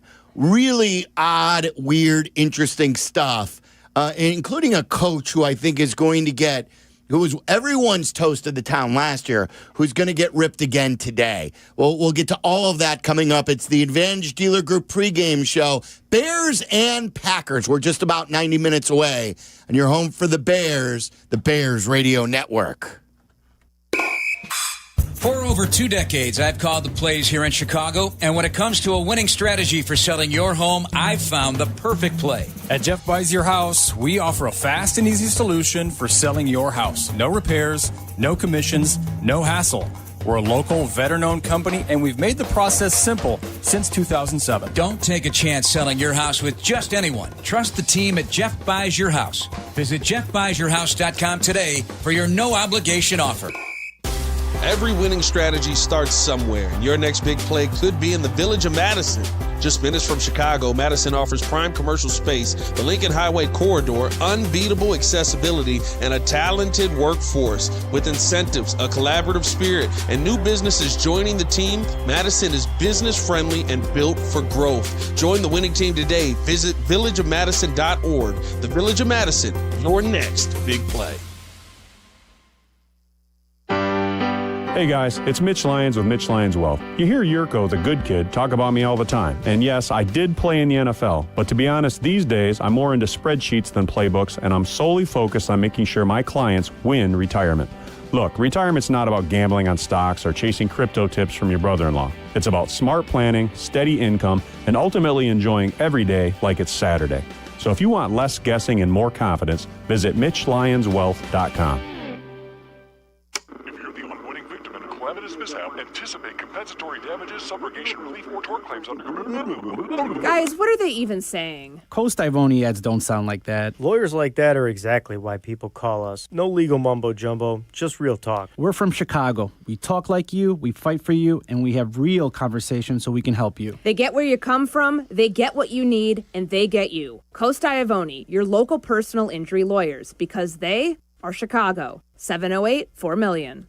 Property managers and GCs use FinishingChicago.com's contractors for finishes and protective coatings in the most iconic venues, interior spaces, and essential infrastructure. Our painters apply industry-leading commercial and industrial finishes inside and out, so your biggest assets always put their best square footage forward. FinishingChicago.com has your free list of painting, wall covering, glass systems, drywall finishing, and signage contractors. For a great finish, start with FinishingChicago.com. Miller Lite, the legendary light beer. The originator, the inventor. If this beer could talk, it'd tell stories about that one time, that night, that one guy, that one gal. Writing a story 50 years long and 50 million friends wide. Because legendary stories start with a light. Here's to 50 years of Miller time. Celebrate responsibly. 2025 Miller Brewing Company, Milwaukee, Wisconsin. Toyota-thon, Toyota-thon, Toyota-thon is on. Oh, what fun it is to drive a new Toyota today. Hey, Jan from Toyota here, reminding you Toyota-thon is on. Make your holiday wishes come true with a new Camry, RAV4, Tacoma, and more. All right, let's sing it together this time. Toyota-thon, Toyota-thon, Toyota-thon is Dealer inventory may vary. Toyota-thon ends January 5th. See your participating dealer for details. Toyota, let's go places. How many people can say they've had a section of their spine removed? I can. I'm Jeff, and when my team at Northwestern Memorial Hospital found a rare tumor on my spine, my neuro-oncologist and neurosurgeon came up with a plan, resulting in a 14-hour surgery. Nationally ranked for neurology and neurosurgery by U.S. News and World Report, Jeff's team treated his 1 in a million condition. They removed the tumor and vertebrae in one piece, then rebuilt his spine with a metal frame. Northwestern Medicine. Better. Hey, do you know what time it is? It's Aurelio's Pizza time. Visit Aurelio'sPizza.com for the location nearest you. Aurelio's Pizza. It's a sauce. Game day tailgate 4 hours before kickoff. ESPN Chicago. Got the inactives. Dionne's got them handy. Before we do that, let's pause 10 seconds for all of our stations to identify themselves. This is the Advantage Dealer Group pregame show on the Bears Radio Network. This is the home of the Bears. ESPN Chicago. WMVP. WTBC HD2. Chicago. the weird 3:25 start, and the Bears now getting more primetime matchups here. The noon games are a thing of the past. We'll have one more, I think, next week. But then who knows if the Bears will play another noon game. So it's the weird time for the inactives, Dionne. What do we got? Any surprises? No surprises. Case Keenum, Tyreek Stevenson, Ruben Hippolyte, Roma Dunze, as we've already discussed, Jonathan Ford, and Dominique Robinson for the Bears. Active, though, for the Packers is one Chicago native in Jaden Reed. Yeah, Dom Robb hasn't been able to stay healthy this year. I know this was a season where he was going to try to establish himself, and because they haven't been very good getting after the quarterback, I think they were counting on him to be more of a contributor, but injuries have kept him out more than not. I want to take some calls here, 332-3776. Who's going to rock coming up? And Ben called in. I believe, Ben, are you on your way to Lambeau Field? Yes, sir. I am about 22 minutes away. Feeling a little nervous. Wait, you think that's what Ben Johnson is thinking right now? I'm a little nervous. We need to see the confidence from you, Ben. I just don't want to see you on that swing, Silvy. That's right. Is it the past that makes you nervous, Ben? Because the present shouldn't make you nervous. Yeah. I'm really looking forward to it. I just don't want to get beat on that play action. I listen, I think Ben Johnson, for the reasons I mentioned earlier, 5-1 as a member of the Lions facing the Green Bay Packers the last 3 years, and they've averaged 25 points per game. I think there's a quiet confidence in that building. I take that back. I think there's a loud confidence inside that building. I think that, how he handles himself and talks to the media, he's very reserved most of the time, and there's a sense of quiet confidence. But I don't think they lack confidence in there about how they can get after the Green Bay Packer defense. They understand it's a really good team. It's the best team they faced all year. But I think that, they'll play anybody anywhere. They're 10 foot tall and bulletproof if you ask those guys. When you've been out physicaling teams, you went into Philly and you bullied them. Yes. Now bully the bullies. Bully the bully who is, what do they say about, getting respect? You got to punch him back. Yeah, if he's going to bully you, the Packers have been bullying the Bears. It's time to hit him right in the jaw, and then they'll figure out these aren't the same old Bears. It's such a great point because being physical and out-physicaling the opponent, I think, only amplifies the confidence. Like if you're a finesse team and you're just getting by and I think it's an entirely different conversation. When you're pushing the Philadelphia Eagles front seven backwards down the field for almost 300 yards, I think you walk into anybody's building, your own or somebody else's, and feel really confident in who you are and what you're going to do. Let's go to Quentin on the west side. Quentin, you're on the Bears Radio Network. What do you got for us? Hey there. It's time to go to war. It's time to go to Armageddon. Wolf the Packers at Lambeau Field, and let's take them down. They've been bullying us for years. Now it's time for us to punch them in the mouth. That is another thing Joy loves. You ain't nothing but Donkey Kong and a Twinkie. We're taking you out one this year in Lambeau Field. Period. Love it. I don't want Armageddon because that means we won't experience the postseason. Right, yeah, we're all going down. It's all over. Yeah, I want to enjoy this run. I like the don't want it to end today Donkey because Kong and a everything. Twinkie. Yeah. Donkey Kong and a Twinkie. You won't hear all those references in a Bears call usually. No. Paul in Keokuk, Iowa. What do you got? Keokuk. Hey, how are you doing? Well, I think one thing is the upside of the pundits and the analysts not believing in the Bears right now is it keeps the chip on their shoulder, keeps them playing and not punching early ticket to San Francisco.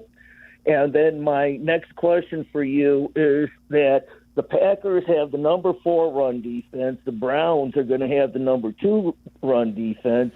And I was wondering if an Eagles had number 15 run defense. So do you think that the run game of the Bears has been challenged enough, or has it been maybe the Packers and Browns haven't been challenged enough? So I'd like to hear your answer. Well, I don't think they're going to shy away from running the ball at the Packers because the Packers have been a top 10 run defense. They give up less than 100 yards per game on the ground and less than 4 yards per carry.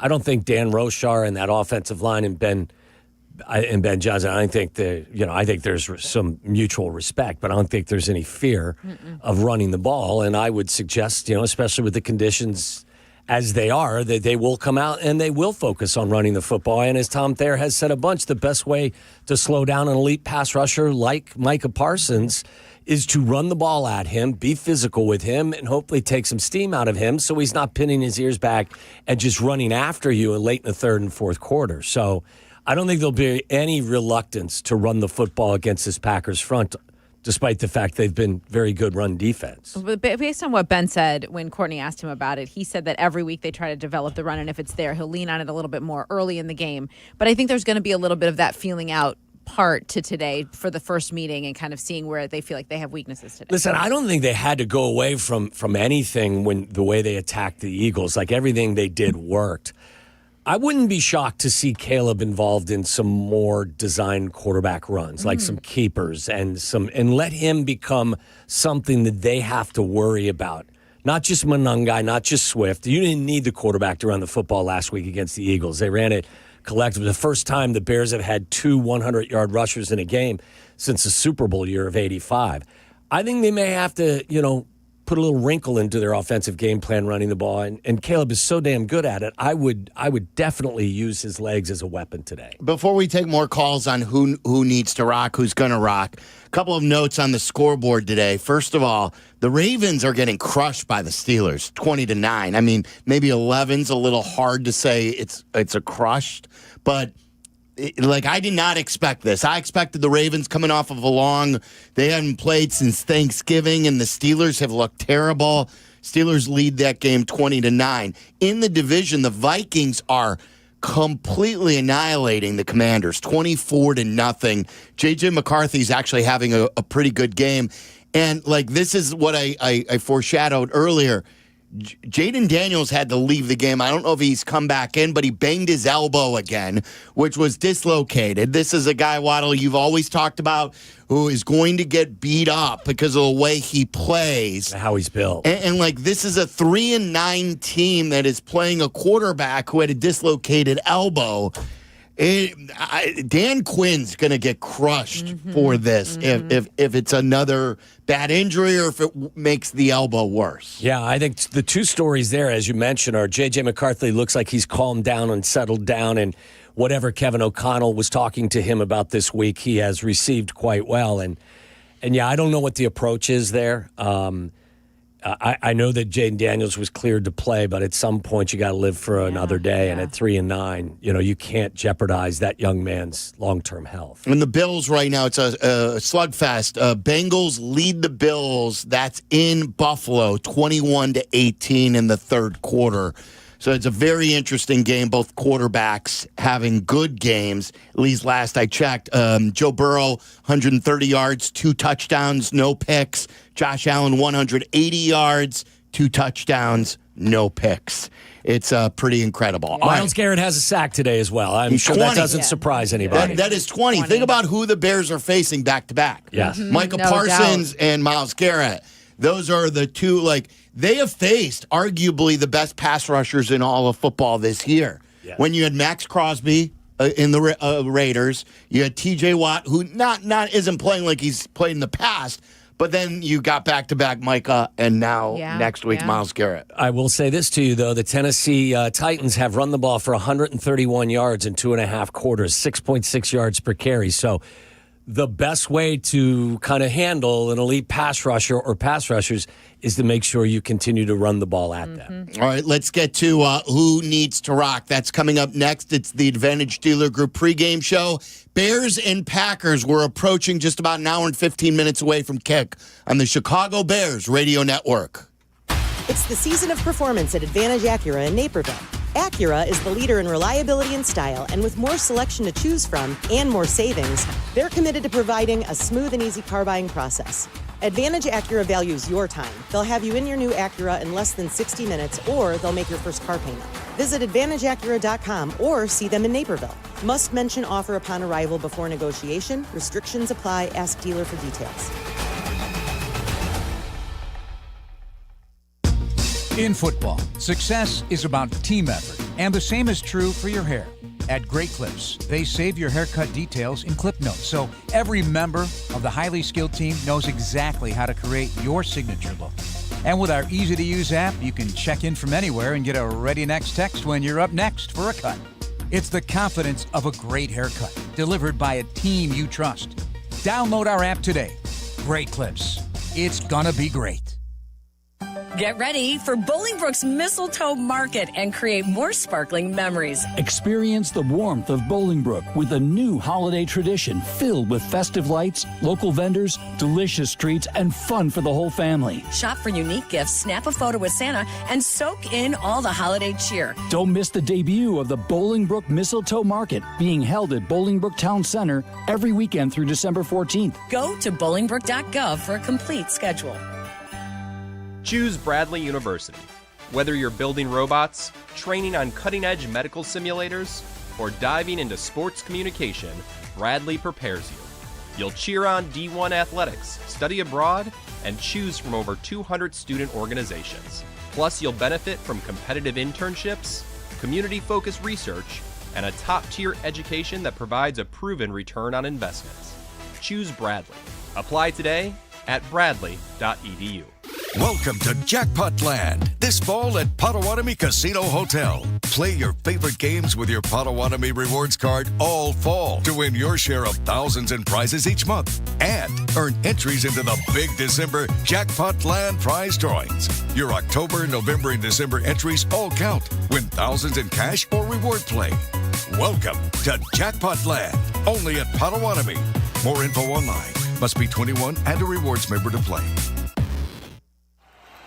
You know that sound, and you better get used to it. Because when you bank with Consumers Credit Union, you've got people cheering for you everywhere you go.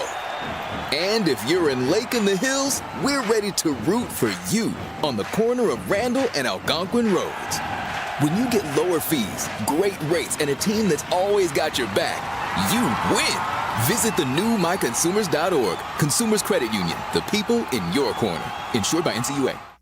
If you're turning 65 or new to Medicare, Humana might just have the health plan you're looking for. Our Medicare Advantage plans offer coverage and care you can count on. You could get a plan with a $0 premium or an all-in-one plan that may include medical and prescription coverage, as well as routine dental, vision, and hearing. Learn more at gethumana.com. Humana, a more human way to healthcare.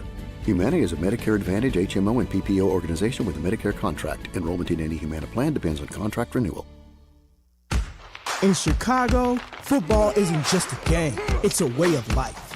And when the Bears hit the field, there's only one drink that brings the flavor, Dr. Pepper. It's bold, it's original, it's the best 23 flavors in football. So whether you're chilling in the stadium, tailgating in the lot, or yelling from afar, make sure you've got Dr. Pepper in hand. Go Bears, and drink up. It's a pepper drink. This is the home for every Bears game. Touchdown! Touchdown Bears! ESPN Chicago. Are you ready to rock? Are you ready to rock? Well, that's what you're gonna get. Tom Waddle, Dionne Meller, and Mark Silverman. Bears pregame. That's right. It's called Who Needs to Rock, and it's brought to you by Hard Rock Casino, Northern Indiana. They are awesome. They're going to roll out the red carpet for all of our fans. See Aaron Lewis on December 12th at Hard Rock Live. Tickets on sale now at Ticketmaster.com. Whether it's a great show or you just want a night out so close to downtown Chicago, check them out today. Hard Rock Casino, Northern Indiana. So who needs to rock today, guys? Who would like to start? Dionne, you always get mad when I put you on the spot. So I'm going to Waddle. I'm going to Waddle. For me, it's Montez Sweat. Montez Sweat has 6.5 sacks in his last 7 games. He has been a more productive player on that side of the football. The best way to try to contain this Packers offense, in my opinion, is you have to heat up Jordan Love and get to him early. He gets a little antsy. His feet get a little unsettled. He'll throw the ball away or he'll throw it up for grabs. You also don't want him to sit back there and pick you apart because he has the ability to throw a pretty nice football. And part of that is also you got to keep Christian Watson in front of you because that young man has elite speed. He's not an elite receiver, but he's a true home run hitter. You can't let Jordan Love sit back in that pocket and pat that football and let Christian Watson get behind you. So Montez Sweat needs to rock. He needs to lead this pass rush and get Jordan Love off his spot early. Now, I know it's cold, and I know that this is the time of year where you run the football, but I do believe the passing game needs to rock today, and I think Ben Johnson is going to set them up that way. He said on Monday, we are winning in spite of our passing game. He backpedaled on that a little bit on Wednesday, but I do think that is a high priority for them to get rolling with that. Now, Caleb is without his top target in Rome, but I feel like they can do a lot with what DJ's been able to do over the last couple of weeks, and they have Luther Burden. They have other options there. I believe the passing game needs to rock in a game like this today. I don't know if he backtracked. What he did was he said this isn't a Caleb Williams thing, and it reminds me a lot of when he talked about the run game, and everyone was pointing the finger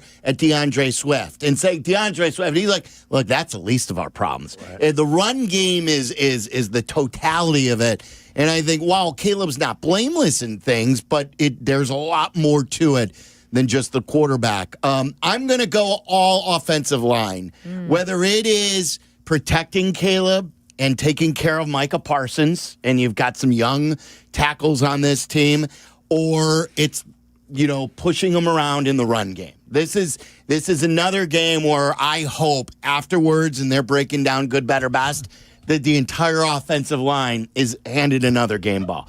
Back-to-back games against the Bullies. Awesome. Let's do it.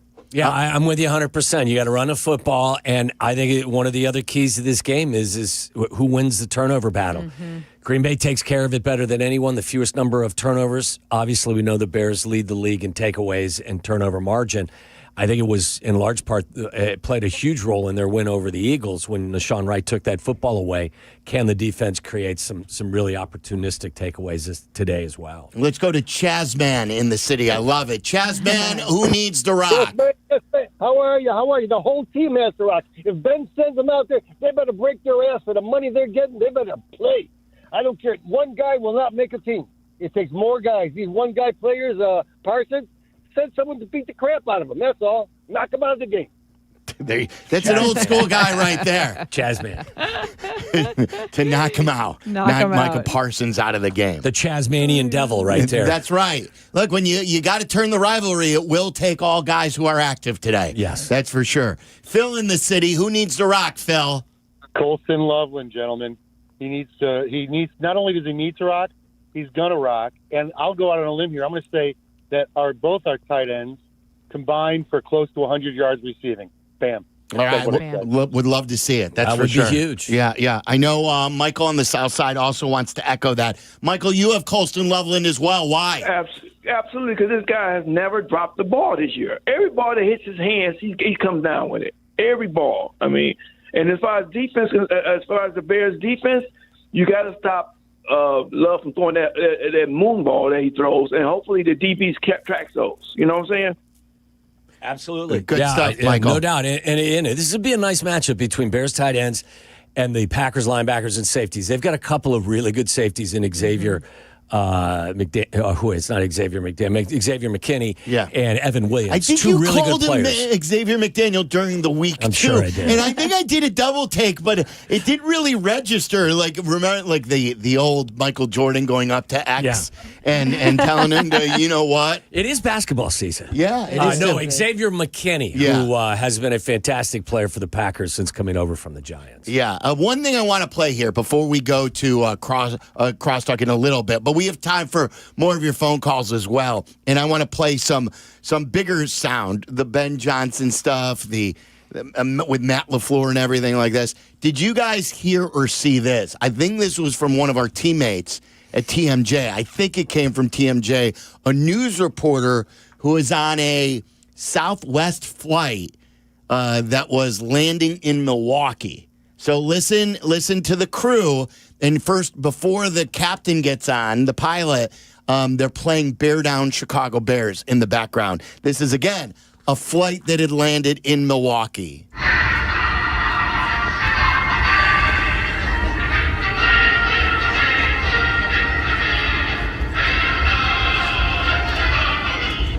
On behalf of this flight crew and Southwest Airlines, welcome to the home of the number 2 team in the NFC North. the Green Bay Packers and Milwaukee. The Bears. Y'all please remain seated with your seatbelts fastened. Seatbacks are shaking. I love that. Like, not only did he give it to them with that, the bear down, and then he said, the first place Bears and the second place Packers, but then he said, don't you dare get up. I know.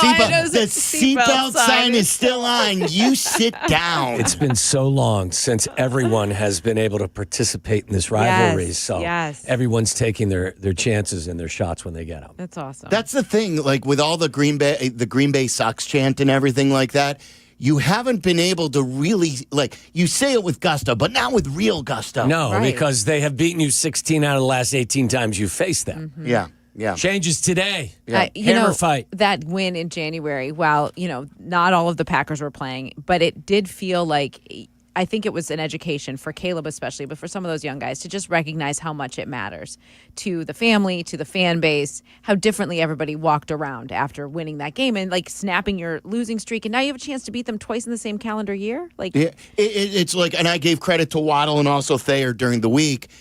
You continue to learn stuff no matter how old you get. And last year I was pretty adamant that they should sit Caleb for that last game. Why go into the season risking an injury in the offseason with a coach who wasn't going to be there? But Thayer and Waddle, who played in this rivalry, were like, you got to get him out there and understand what it's like to play at Lambeau Field. So today isn't the first day when it's so meaningful. He's gotten the experience, like you just said, Dionne. Sure, whatever they were playing for, they were playing for. But at least this isn't foreign to Caleb. Right. So it was something that I learned that while you could zoom in and look at, hey, maybe you should sit, but now this is for the greater good. Yeah, I think all these snaps, as a rookie especially, are very, very important. And it's also very important to know, who your division rivals are and what their surroundings are all about. So, yeah, I think it was tremendously beneficial for him to have played in that game last year. I love the interaction with all the fans. Don't forget, keep that number handy for the halftime. We take your calls at halftime. Make sure you make them early so we can get you on. The more callers, the better. 312-332-3776. That's the Dr. Pepper hotline. All right, the Ben Johnson, Matt LaFleur quote, feud. Is it that? We'll play you some of the stuff coming from the weekend from the past as well. We are just about a little over an hour away from kickoff. It's Bears and Packers on the Bears Radio Network. Green Bay sucks. The Bears. Game day, baby. The grills are fired up. The crew's all here. Tailgate season is in full swing. And nothing gets the party started like Flight by Yingling. Crisp, refreshing, and light on calories. Perfect from kickoff to the final whistle. Whether you're parking lot hopping or posted up at home, Flight's the MVP of your game day lineup. Football's better with Flight. America's next generation of light beer. Flight by Yingling. Raise the bar. Take Flight. DG Yingling & Son, Pottsville, Pennsylvania. Enjoy responsibly. And here's the snap. Madison takes the ball. Prime commercial space, unbeatable access, Lincoln Highway corridor, and they're driving it down the field. Minutes from Chicago, fueled by a talented workforce and supported by a community that's all in. There are incentives on the play and a business-friendly, collaborative approach in the end zone. Touchdown, Madison. Ready to join the winning team? Visit Village of Madison today. The Village of Madison, your next big play. Make your game day a winner with Aurelio's Pizza, Chicagoland's oldest pizza chain since 1959. This is Joe Aurelio inviting you to indulge in our crispy thin crust, signature sauce, 100% real mozzarella, and your favorite premium toppings like our fresh ground Italian sausage. Dine in, carry out, or have it delivered. Visit Aurelio'sPizza.com for the location nearest you. Download the Aurelio's app and start earning rewards today. Aurelio's Pizza. It's a sauce.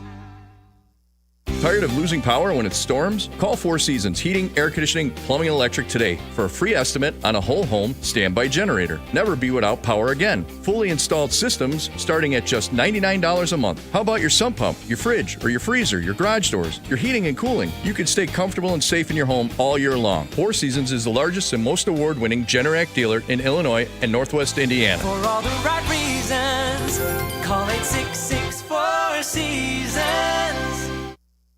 Roofers and Waterproofers Local 11 provides quality value and service in all facets of the commercial, industrial, and institutional roofing and waterproofing industry. Promoting skilled craftsmen and craftswomen through apprenticeship training, Local 11 members are trained in the application of the latest roofing and waterproofing techniques. They are at the forefront of design and installation of environmental-friendly solar, green, and garden systems. To find a highly skilled roofing contractor today, go to ChicagoRoofingContractors.org. Toyota-thon, Toyota-thon, Toyota-thon is on. Oh, what fun it is to drive a new Toyota today.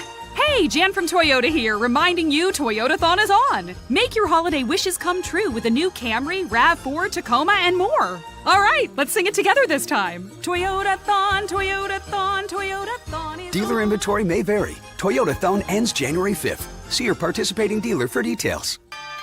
Toyota, let's go places. That's you trying to fix the plumbing yourself to save a few bucks. Doing things yourself doesn't always end well. The same goes for insurance. That's why Auto Owners works with local independent agents who tailor coverage to meet your needs and offer discounts for life, home, car, and business insurance. Because sometimes you need a professional to get the job done right. That's simple human sense. Ask Reardon Insurance Group in Norwood Park if Auto Owners make sense for you. Credit Union One, the official banking partner of Notre Dame Athletics, wants to reward you for everyday banking. CU One's high-yield checking offers the opportunity to earn competitive dividends when you make qualifying transactions each month. No monthly fees, no minimum or opening balance required. Plus, you'll be able to bank anytime and anywhere with 24/7 digital and mobile banking. Start making more of your money with Credit Union One. Open an account at cu1.com/Irish. Federally insured by NCUA. As the big realtors keep serving their stockholders, we at Hearthside Realtors continue to serve the people in the Southside communities. I'm Lenny File, and I go the extra mile. Visit lennyfile.com. Every Bears game on FM 100.3 HD2 ESPN Chicago. So much regarding this rivalry with some of the talk, and it's great to have. I mean, whether it's Micah Parsons, the audio wasn't great, so I'm not going to play it, but Micah Parsons probably read the quotes or heard, was talking about, like, he feels disrespected by the Bears, but then couldn't really workshop why he feels the disrespect, but fine, it's a rivalry. Let's make it happen. We had the Ben Johnson. He went through, he talked about how great his relationship is with Dan Campbell and Kevin O'Connell, and how they're great coaches. And then he says, and I kind of enjoy beating the Green Bay Packers twice a year. Yes. So it wasn't just like that he said, I beat him twice a year. He really pumped up the other two coaches. Mm-hmm. And he's like, and then there's Matt LaFleur. Yes, exactly. Which the Micah Parsons thing was interesting to me because I felt like he was kind of searching for he was searching for the right words to say in a moment where he does not really understand the rivalry yet. Today he will understand that. Yeah. In a different way. That portion of this week made no sense to me because Ben spent the better part of one of the days he met the media praising the Green Bay Packers defense, saying that they were the best defense they've faced all year. Yeah. So, I think a lot. Look, I mean, the more the merrier. I love it. I hope the coaches, scream at each other in pregame. Or the handshake. Tyler pointed that out to us on our Waddle and Silvy show. I want to play you this. This was Matt LaFleur with Bussin' with the Boys. Those guys are great. Do you have beef with Ben Johnson? Do you have beef with Coach Johnson? I was waiting for this. I don't know Ben Johnson. So do you have beef? Do I have beef? I don't know Ben Johnson. I respect him as a football coach. He did a nice job. Yeah, but do we not feeling the same thing right now? Yeah, well, yeah. But if you don't know him, why is it tight in here? It's not tight. I'm not tight. I thought it was interesting. What was interesting? I thought the press conference was interesting, but I don't have beef with him. And to be quite frank with you, I kind of enjoyed beating Matt LaFleur twice a year. I don't get all into that stuff. I thought it was. But you'll harness it. He'll see the eye emojis after a win. You'll send. I don't have his number, so that won't happen. You gonna Jim Harbaugh him after a game? No, you beat him? I would never do that. Do you have the strength to do that? I don't know. Probably not. Apparently not. Apparently not. No, I'd never do that. All right, so if you've never heard Bussin' with the Boys, that's former NFL players Taylor Lewan, who is an outstanding pro for the Titans. Mm-hmm. And Will Compton, who's very funny, too. And he had a great career in the good league. career, Yeah. I think it's resonating with the Packers in their building because their offensive coordinator referenced it when asked about it this week as well and didn't seem to kind of be very jokey about it. I was going to say there was no laughing involved when he discussed it, right? Which is great. You know what I mean? Like, I let's like do this. this. You guys, we have been waiting for this to feel like a rivalry, to matter for both. Like, this matters so much, not just today, but in the division, in the conference. This is a very big deal. Look, I don't think there's been any disrespect shown by Ben Johnson at all. I think that, with that said, I don't mind this being a little chippy. Yeah, I just don't. That's great. Adam's got a good point. This isn't about the rivalry, but I think one of the keys. Adam in Lincolnshire, you're on the Dr. Pepper hotline on the Bears Radio Network. What do you got for us, Adam? What's up, guys? I'm going to go a little bit of a different route. Obviously, the offense and defense got to carry their part, but with the defense and the lack of turnovers that the Packers have, I think Torrey Taylor and Cairo Santos are going to need to play a big part. Torrey's going to need to pin the Packers deep. Cairo's going to need to continue to keep being a bit of a menace on the kickoffs and create some shorter fields in a more creative fashion rather than with the turnover battle. And it'll probably come down to a kick here or there. So Torrey's got to get the ball down and Cairo's got to get it up over the pressure this time. I like it. I like the thought. And Cairo's really done a nice job with that dirty kickoff. Yeah, the dirty kickoff. And it was one of my picks this week was Cairo Santos over 5.5 total points because, the conditions aren't great. It's a good defense. This may turn into a field goal type of game. And Cairo's had at least 6 points in each of the games he's been active in. So, and he's been really good in inclement weather. Yeah, he has. So whether it's here or it's elsewhere, I think that I think the caller's right. I think special teams could play an enormous role in this game. It's played a role in several other games this year. It played a role last year against the Packers. Remember the blocked kick? Mm-hmm. And then didn't he win the game in the final game? So, that, I think it's an outstanding point. And also, Torrey Taylor, it was one thing that we all debated about drafting a punter in the fourth round. Mm-hmm. Torrey Taylor, whether you believed in it or not, has got to make it more of an argument for himself because he has not lived up to the expectations thus far. When there have been critical kicks for him to pin a team inside the 10, that was supposed to be his specialty. Yeah. He's got to be able to do that better. He ranks 23rd in net punt average. That's not what them like. That's not good enough for an undrafted punter, let alone one that you took in the fourth round. He ranks 27th with punts inside the 20-yard line with 13 of them. Remember the weapon thing, like how this was going to help the defense? It's time that, look, it's Iowa football weather here. It's time to pin them inside. So, all right, we'll talk to Jeff Joniak, Tom Thayer, and J-Mac. We'll find out if a Bears coach promised J-Mac multiple takeaways. Remember, the Packers don't turn the ball over a ton. So we'll get to all that coming up next. It's the Advantage Dealer Group pregame show on the Bears Radio Network. The oldest rivalry in the NFL highlights this week on Circa Sports Illinois. The stakes could not be higher as the division and playoff positioning is on the line. I'll be heightening my football Sunday experience with high limits, low holds, amazing customer service, and not a single bet fee ever. And I'm playing the beloved again. Keep giving us points, and we will take it. You can download it at circasports.com. Got to be 21 years or older. Gambling problem? Call 1-800-GAMBLER. Miller Lite, the legendary light beer. The originator, the inventor. If this beer could talk, it'd tell stories about that one time, that night, that one guy, that one gal. Writing a story 50 years long and 50 million friends wide. Because legendary stories start with a light. Here's to 50 years of Miller time. Celebrate responsibly. 2025 Miller Brewing Company, Milwaukee, Wisconsin. Comparing health insurance plans is never easy. That's why I work for Get Covered Illinois. We are the state's official health insurance marketplace. We have a website to compare multiple plans and prices in one place, and people who can help you for free. Community-based navigators and brokers, certified by the state. And we have live customer service. At getcoveredillinois.gov, we're here to help.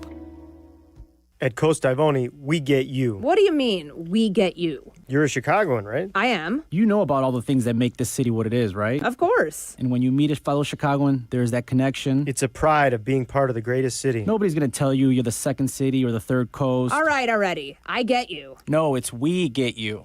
This is Courtney Cronin, and my friends Anthony Iavoni and Julio Costa are ready to fight for you, Chicago. 708-4million. Coast Ivoni, your trusted local personal injury lawyers. We get you. Property managers and GCs use FinishingChicago.com's contractors for finishes and protective coatings in the most iconic venues, interior spaces, and essential infrastructure. Our painters apply industry-leading commercial and industrial finishes inside and out, so your biggest assets always put their best square footage forward.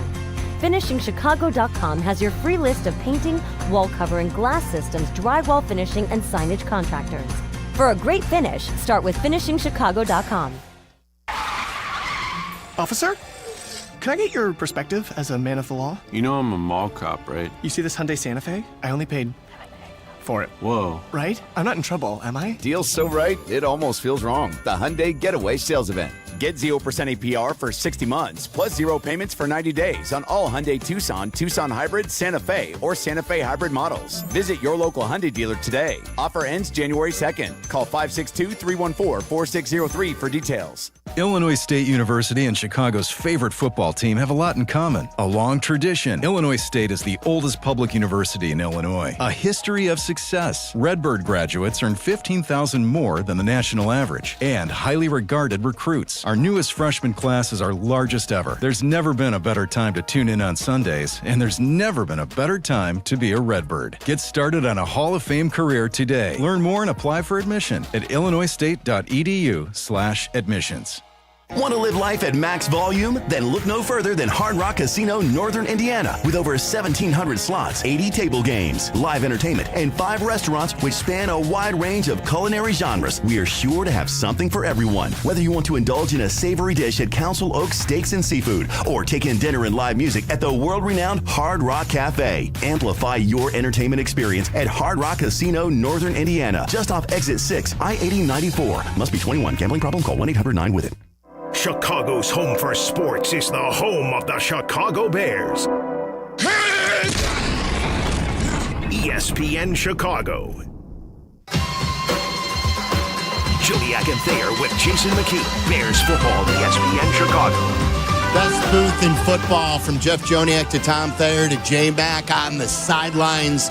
So much good stuff. Get your hometown call right here on the Advantage Dealer Group pregame show, and then they'll bring it to you during the game. It's time for Joniak's Journal, presented by Steinhoffels, Chicagoland's furniture and mattress leaders. Shop the furniture you need for game day and the holidays in-store, also online at steinhoffels.com. Jeff, Tom missed the beginning of his hit because he was staring off into space with his game day face.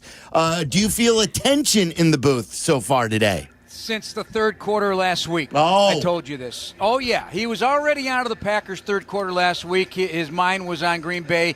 He had this look of anger in his face, and I know what it looks like because I've seen it often, mostly because he gets mad at me about something. But he's got a wry smile on his face, though, today.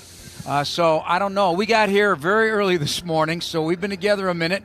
We've had no scuffles, no disagreements, no kidney punches. Haven't lost anything, though I will say, usually when I go hunting through my briefcase bag, Tom will say, "What'd you lose?" And this one slipped past the goalie here, Tommy, because I thought I left my glasses in the hotel room. But I had them already placed against the window. And so, yeah, I'm all good. I got my glasses, I got my kidneys, I'm ready to go. Glad you have your kidneys. Yes, glad to have my kidneys. All right, first impression. You know what? I heard this on the radio last week. It was old-time radio. You know, I like listening to that stuff sometimes. And it's an obby, but it takes a minute for an acorn to become an oak. All right, so again, we talk about the passing game, patience for the passing game, but even with patience, they have 38 big passing plays, too short of all of a season ago. On third down, Caleb's 8.2 yards per pass attempt, all right? He's tied with Jordan Love with the 6th most 25-plus yard passes, one short of Drake May. He's won games with a sub-60 completion percentage in 25, tied for the second most in the last 20 seasons with 8 of those. So there's a lot of good things, but I really want it to be good today. That is as long of a first impression I've had in Joniak's Journal in a while, but I need it to be good today, even without Roma Dunze, just so that running game could really get cranked up. Let it set the tone, but also feed off of it. My second thought, be wary of a Matt LaFleur team at this point in the season. Like all good perennial playoff contenders, they kick it in gear at this point. And through this period, since his hiring, they are 26-7 after Week 13. That's tied with Buffalo for the best record in the NFL over that span. My third degree, this goes back to the passing game. Drop passes. Bears have already eclipsed all of last season. They've got 18, so got to clean that up some form or fashion. My fourth and short is a shorty, but it's about Josh Jacobs. When he gets cranked up, he can get really rolling. Now, he's been banged up a bit this season. His biggest game of the year is only 93 yards against Cincinnati, but he'll hurt you in the screen game as well, and I count those as rushing yards. So between the two of those, got to keep him under 100 yards from scrimmage today. That's my journey. Yeah, great stuff. Before we go back to Tom, J-Mac, I want to check in with you. We mentioned this earlier. One, it's Al Harris's birthday, so make sure you wish him a happy birthday. And two, has he told you, has he given you a forecast for how many takeaways today? Yes, he has. The Coach Harris takeaway meter today is at 3. Oh, it was at 3. It's at 3. So hopefully we can hit that number. It's been at 3 for a couple weeks now, and we've been close, but we got to hit it out the park today, especially on his birthday, a Bears birthday. And we know that no one will be more motivated today than Nashawn Wright, who was named Defensive Player of November. What has impressed you guys the most about how he has really embraced his opportunity? To me, it's the difficulty of playing the position in the NFL. And I think he's really kind of taken a liking to the system. Dennis Allen knows how to use him in the most efficient process. And then the relationship that he has with Al Harris is, I think cornerback is a constant coached position. And you can never be good enough. You got to be good enough against your talent you're playing in the next week and then the week after that. So I really appreciate his self-confidence, the type of person he is, the effort that he's been given. And then, listen, man, that was a creative strip last week in Philly on that tush push that we haven't seen it done yet, but maybe you might see it. Maybe it'll be the new peanut punch. Yeah, for me, it's just his short memory in terms of, making a bad play in terms of, he may get a catch, he may get a pass caught on him or get a pass interference call, but then he has a short memory that you got to have playing that position, playing that cornerback position and come back and generate a takeaway or a big play like we saw in Philadelphia. So he has the DNA to be a really good corner in this league, and we've seen it. And it's really benefited the Bears with him making the most of his opportunities in the absence of guys on the back end in that secondary. J-Mac, what's the key to containing Jordan Love? If you let him sit back there, he's a pretty good thrower of the football, but how do you get him off his spot? Yeah, I think you've got to get some more interior pass rush, right? We know we can, getting pass rushed by the defensive ends, that'll make him step up in the pocket. But if you allow him to step up in the pocket, he does a really good job of keeping his eyes downfield and making plays. So you got to get some interior pass rush. So, my challenge would be those guys on the interior, whether it's Grady Jarrett, whether it's Javon Dexter. We know Billings is back today. So those guys got to be able to dent the middle of that pocket, putting pressure right in Jordan Love's face. And I think it's a possibility because Elton Jenkins obviously gone for the year, okay? So Sean Ryan's in there. He's not the center. He was a guard. Anthony Belton, he played right tackle, left tackle his whole career at NC State. This is only his third NFL start. Big body, 6'6", 336, but there are areas here you can exploit. Aaron Banks has done a nice job for them. He came out of San Francisco in free agency at left guard. Tom, earlier we touched on just the difficulty of facing a guy like Micah Parsons, but how does it tax an offensive line to have someone you have to be so aware of all the time, but knowing he's not the only talented guy rushing the quarterback? Yeah, it's kind of twofold. The offensive line has to fall into rhythm of the snap count that Caleb is going to use. So if he's under center, he's going to be able to use a volume count. If he's back in shotgun, it's going to be rhythm of a silent cadence. Because the worst thing you can do is fall out of the rhythm as a group, and then all of a sudden now you're giving the defensive line a chance to get into your body before you can really get up into a blocking position. So you're going to have to watch that. And then I do think that it's going to come from the 2 plays in the huddle that Caleb will call to make sure that he understands the adjustment that you have to make according to where Parsons is lined up.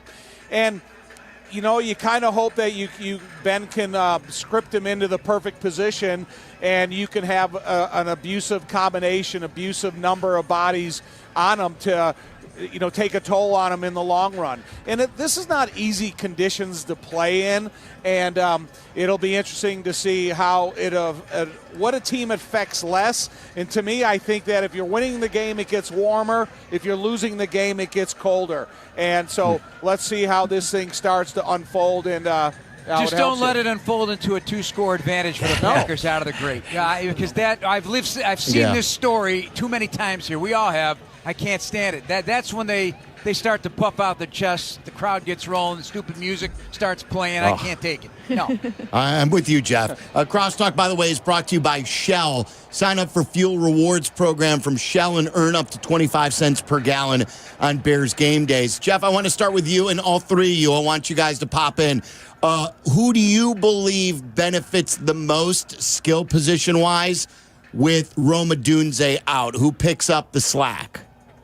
Well, I'm gonna go. I've been saying this all week. Luther Burden should get more opportunities in the passing game or being used on gadget plays or whatever. I'd love to see him have a full complement. This is late in the season. Your rookie year is starting to disappear. Now you move in, as Tom always says. What's the big phrase from Tony Medlin? You only have 1 year to be young. But the year's almost over. So let's get rid of that part of it and really become a threat with the ball in your hands and. Against this defense that going to play a lot of zone, there's going to be opportunities in pockets to complete a pass, and Luther Burden has terrific run after the catch ability. We've seen only hints of it. Let's see it go put on blast today here in Green Bay. Yeah, I was going to go Luther Burden as well, just because, like Jeff was saying, he's so dynamic with the football in his hands. And it's not just getting him involved in the vertical passing game. Those quick screens, those now screens that Ben Johnson likes to implement in his offense is an extension of the run game, but it also allows to get his weapons, utilize Luther Burden's speed and space. So I'm looking forward to seeing Luther Burden with the football in his hand here today at Lambeau. What about you, Tom? I'm going in a different direction. I think it's Colston Loveland, because here's a guy that's playing against the Packers for the first time. They don't know a lot about him other than seeing him on film. If you take a wide receiver out of the game and you add a tight end, now you can add a chipper and you can add an immediate target, or if you want to split them out, I think he's a difficult coverage when you look at the personnel matchups that Green Bay has. So if you still have a group of wide receivers you can include, but I tell you, we've seen Colston Loveland add a couple of big plays at the most meaningful moment, and if he can put in the lineup, and they have to account for him, see if he can open up opportunities for himself and the other guys. Tom and Jeff join us from the Hyundai booth. Jeff, do you get the sense that this vibe is really, really, truly changing as we speak? The Packers and Bears, it's been hammer and nail. There's not really a rivalry between a hammer and a nail. Do you get the sense this is about to be a hammer fight for years to come? New chapter, Tom. New chapter. I believe Matt LaFleur won his first NFL game as a head coach against the Bears in 2019. So this is the first head coaching game for Ben Johnson against the Packers. Touche. Let's get it done. I think there's emotion on both of these coaches. They wear it on their sleeve. They're very intense people. I think it could be the start of a beautiful relationship. Yes, I Good old-fashioned hammer fight. Yeah.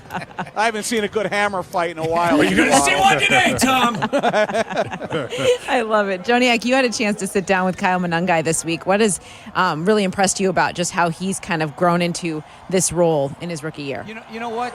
This is a cat that this is not too big for him. He wants the football. He made it clear that throughout the course of his football playing life, he's been a heavy tote kind of back. So he's not afraid of being a guy that's going to carry 25, 30 times, which rarely happens in the NFL anymore. And his physicality in what I call the land of giants, it was actually a part of the Bears player profile on Fox on our 10:30 this morning show. Kevin Foy put it together, and he actually took a clip from the TV show Land of the Giants from the 1960s. And I brought it up. Anybody remembers the Land of the Giants? The people were 15 feet tall, and this spaceship of Earthlings landed there, and they're just little tiny people. And I go, what's it like? And he got a big smile on his face. He goes, man, I've always been a part of this. So nothing about this intimidates me. I just love the way his jaw is set. And he knows he's good, all right? But he doesn't have to flaunt. He's just a tough kid. I love it. Love it. Guys, have a great call to the game, okay? Thanks, guys. Thank you. They're ready to go. Motion out of you guys. Bear down. Bear down.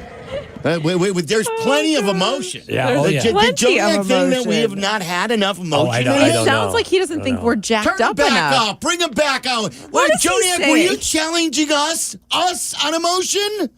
See there? They left. They put their headsets down and ran. They talked it and ran. Oh, my gosh. You're right. How dare he? Did. How dare he? He did call us out. All right. Have it. How about some decaf, Jeff, before a kick? We're going to check in again with Jeff Joniak. We'll put the headsets back on to talk to Ben Johnson coming up. Don't forget, keep that number handy. I take your calls at halftime. Peggy and Yurko on the postgame show, 312-332-3776. This is the Advantage Dealer Group pregame show. It is Bears and Packers. We're 35 minutes away from kick on the Bears Radio Network.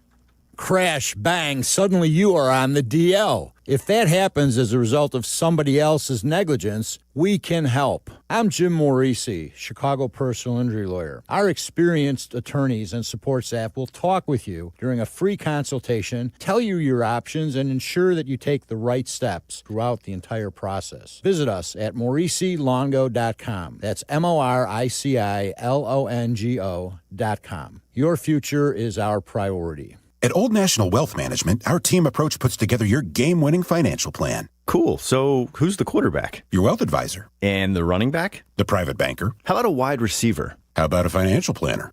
You got any cheerleaders? That would be our clients. Okay, I'm game. Old National Wealth Management, where relationships and results matter. Get old. Old National Wealth Management investment instruments are not FDIC insured nor insured by any other government agency, are not deposits or other obligations of Old National Wealth Management, Old National Bank, its parent company, or affiliates, and involve investment risk, including possible loss of principal. You gotta see Jack. You gotta see Jack. Jack Phelan. 'Cause Jack's got something new. Jack Phelan Chrysler Dodge Jeep Ram in Countryside is your hometown team. For more than 50 years, people have been seeing Jack for a huge new and used car inventory, terrific savings, and customer service that's second to none. If you're ready for a winner, you've got to see Jack. Jack Phelan Chrysler Dodge Jeep Ram in Countryside. That's you trying to fix the plumbing yourself to save a few bucks. Doing things yourself doesn't always end well. The same goes for insurance. That's why Auto Owners works with local independent agents who tailor coverage to meet your needs and offer discounts for life, home, car, and business insurance. Because sometimes you need a professional to get the job done right. That's simple human sense. Ask Arrakis Group in Bartlett if Auto Owners make sense for you. Make your game day a winner with Aurelio's Pizza, Chicagoland's oldest pizza chain since 1959. This is Joe Aurelio inviting you to indulge in our crispy thin crust, signature sauce, 100% real mozzarella, and your favorite premium toppings like our fresh ground Italian sausage. Dine in, carry out, or have it delivered. Visit Aurelio'sPizza.com for the location nearest you. Download the Aurelio's app and start earning rewards today. Aurelio's Pizza. It's a sauce. Hi, this is Dave Muzio, owner of Four Seasons Heating, Air Conditioning, Plumbing, and Electric. When emergencies happen, who do you call? Broken pipe, power outage, furnace failure, no hot water? The answer is always the same. Call Four Seasons. We guarantee same-day service and installation on all heating, cooling, plumbing, and electrical needs with no extra charge for nights, weekends, or holidays. That's why over 30,000 customers have given us a 5-star Google review. For all the right reasons, call 866-4 Seasons. In football, success is about team effort, and the same is true for your hair. At Great Clips, they save your haircut details in clip notes, so every member of the highly skilled team knows exactly how to create your signature look. And with our easy-to-use app, you can check in from anywhere and get a ready next text when you're up next for a cut. It's the confidence of a great haircut, delivered by a team you trust. Download our app today. Great Clips. It's gonna be great. Hey, Bears fans, it's Silvy. Steinhoffel is a proud partner of the Chicago Bears. Just opened their newest furniture and mattress superstore in Maryville Plaza in Maryville, Indiana.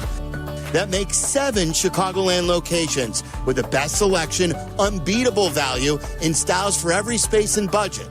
Plus, they're 100% employee-owned. That's a local pride you can feel good about. Shop in-store or online anytime at steinhoffels.com. This is the home for every Bears game. Touchdown! Touchdown Bears! ESPN Chicago. Sync us up with your TV on the ESPN Chicago app. It's the way to do it to get the hometown call. He's got his shirt on, by the way, right now. Let's hope he's got his shirt off again after the game. Ben Johnson is sitting down with the voice of the Bears, Jeff Joniak. Meeting 209 of the longest and greatest rivalry in football adds a new chapter today here at Lambeau. Ben, good afternoon. Has this been a week of reflection at times about what this rivalry means to the franchise, while also acknowledging the big feel that this meeting has? Yeah, I think our players certainly understand what a big week this is. It's not just Chicago, Green Bay, but it's also where we are in the season, 9-3, and we want to make sure we finish this season the right way. It's been a teeter-totter series over 100-plus years. Hard to imagine that's been the case, but frankly, a rare moment that both teams arrive with records like they do today, which do you think adds to the intrigue a little bit of this? Yeah, I think we're going to see 2 highly motivated teams that they really want to beat each other badly. So there'll be some inspired football out there, and looking forward to seeing our guys compete. What have you come to appreciate about coaching in Lambeau Field?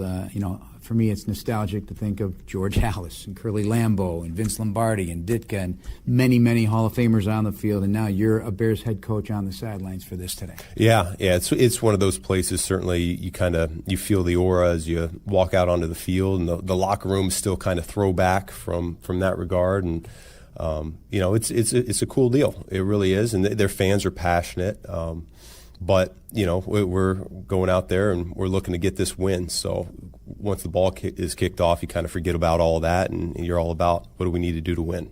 Caleb Williams' first memory here is leaving with a win to snap years of disappointment for the Bears coming here. It came 11 months ago, and it felt like a new era of Bears-Packers with Caleb and Jordan Love about to unfold. How cool, in fact, does that become maybe the next great chapter with you at the forefront of this as well? Yeah, it'll be good to see. Caleb, he does a great job here in these elements too. As the weather's getting colder, I've been really impressed with him over the week of practice here. He doesn't let it faze him one bit, and so I'm really encouraged to see where the month of December goes for us. But it was good to see that he got the win here a year ago, and hopefully we can piggyback on that. What have you learned is challenging about Jeff Hafley's Packer defense now with one of the league's cyborg types, of course, and Micah Parsons? Yeah, they're talented all over the place. These the edge rushers stand out, the inside linebackers stand out, the safeties stand out. Very few weaknesses. The team speed is off the charts on defense. They do a great job getting after the quarterback. So pass protection is going to be paramount. We got to make sure we know where Mike is at on every single snap. The backers are a hard matchup for your backs in pass pro, And they're good in both the run and the pass game. They give up very few explosives. So we're going to have to earn every little bit that we get here today. You mentioned a fast defense. That certainly sticks out on tape when you watch them. What's the kryptonite for speed? Well, the one thing that did show up is after the Detroit game, Wyatt, for them, that one of their defensive tackles, he's out, and so he was a big part of what they were doing, and especially after trading Kenny Clark away, they're not quite as strong on the interior as they were before, and so maybe that's an area that we can exploit. But they've did a great job against Detroit, shutting down Detroit's run game, which we know is pretty powerful with the two running backs that they have. So, like I said, that team's speed is what really can negate a lot of issues. What is the key to Jordan Love's game right now as he enters his 46th NFL start? Yeah, I mean, he's playing at a really high level, super accurate. He hangs in there too. I think that's what's impressive. He can feel the pocket starting to collapse a little bit, and yet he's buying time, hanging on that back foot, hopping back a little bit, and he trusts his pass catchers to go up and get the ball for him. And so really good with the deep ball, a lot of explosive plays. They got their deep threat. Really deep threats all over the place, but all these wideouts have a lot of speed, and they can make some plays for him, and he trusts them. Return of T.J. Edwards. How important is it to just have his presence in there? Yeah, no, he's looked great here during practice this week. I know he's been very eager to get back on the field and help out and contribute, and so we'll see how much we can use him here today. We got some packages for him, and I know his leadership will certainly stand out. Does the variety of receivers pose a particular problem at all for defending all these different types? I mean, on my board, I don't know who's going to play, but they got a lot of receivers. Yeah, hopefully they're saying the variety of defensive backs that we have give them a lot of problems. So, I think it's strength on strength there. They do have a lot of receivers that are really good players, but I feel good now that we've got our DBs back and healthy again, that we'll be able to cover them. All right, long fields are not fun on the road.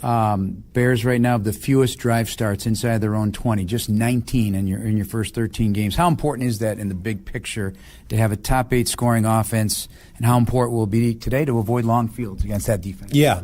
Certainly when the weather's cold, hopefully the wind's not an issue today, but the shorter the field, the better off we'll be here on offense. So we got to get the run game going, and we'll see if we can piggyback the passing game on top of it. No Rome today. Is this just a point where this foot has been bothering him enough that just maybe a little rest would help? Yeah, a little bit of rest should help him out, and we should get him back for the rest of the way. All right, name of the game today. Name of the game is beat Green Bay. Ben, we'll talk to you after the game. See ya. That's head coach Ben Johnson. Back to Silvy, Waddle, and Dionne. Oh, that's the way to be focused, right? Yeah, He's so focused. We know the task at hand, and the task at hand for us right now, let's pause 10 seconds for all of our stations to identify themselves. This is the Advantage Dealer Group pregame show on the Bears Radio Network. This is the home of the Bears, ESPN Chicago, WMVP, WTBC HD2, Chicago. Before we get into our predictions, a couple of things in which he said. You heard it at the end there before the beat Green Bay part, which was awesome. Roma Dunze, we told you that a little bit earlier, that the Bears are hopeful that they're going to get him back, that this should be the only game that he misses, fingers crossed. But Ben told you that they hope to get him back for the last 4 games. Also in there, too, the T.J. Edwards stuff was interesting about that they're going to have packages for him. Don't expect the usual dose. T.J. Edwards, I looked up earlier in the season. He's only played in like 5 games this year, missing multiple times for injury. So we'll see what version of it. Remember, he's coming off the hamstring, and he's got the hand. And the hand, and adjusting to that a little bit. I think that he'll be ready to go. Based on the way we watched him practice this week, he didn't look like he was hampered in any capacity for the little bit we got to see. So I think he's pretty excited to be back with this group. Another reason why Dennis Allen has done a really nice job with this defense. He has been missing pieces to this puzzle all season long. He's without Tremaine Edmonds now. He's been without T.J. Edwards for quite a bit. Jalen Johnson was gone. So they've really made the most of a difficult situation week in and week out. Waddle, really quick, is going on in the NFL right now. What do you usually like to say when a game is crazy? See, I always have to tee you up better than you always forget your own lingo. I was going to say, didn't you say it? You always the Bills lead the Bengals right now 39-34, and you usually this say game is drunk. Yes, Yeah. you usually say that game. This game is drunk. This game is drunk. Yeah. It takes him a little bit, it is, but eventually he gets his own trivia question answered. Just before the clock runs out. That's all I got to do, right? Get in before the clock shows zero. That's right. Knock it loose a little bit up there. You snap the ball with a second left on the play clock. Week. I'm not worried about anybody else. Forget the other games. All right, then let's There's go. the emotion. Let's get a prediction in here. It's brought to you by Four Seasons. Save up to $4,000 on furnaces and comfort systems with Four Seasons heating, air conditioning, plumbing, and electric. Furnaces start at just $39 a month, and furnace AC combos from $57 a month. Call my guys over at Four Seasons, 866 the number 4 Seasons. That's 866 4 Seasons. Do I have to remind you what they put out on ESPN Chicago? I know exactly where I'm going with this. All right, well, then go. Well, I was going to just What were say you that gonna say? I believe that everybody on our ESPN Chicago graphic, except one from Chicago, is choosing the Packers. Yes. I think Cap's the only one who took the Bears. He's up there right now. He's at the Tundra Trio up there hosting. Look, I think this is going to be a heavyweight battle. Mm-hmm. I think that this will be the start of a new would you say, book in terms of the this New rivalry.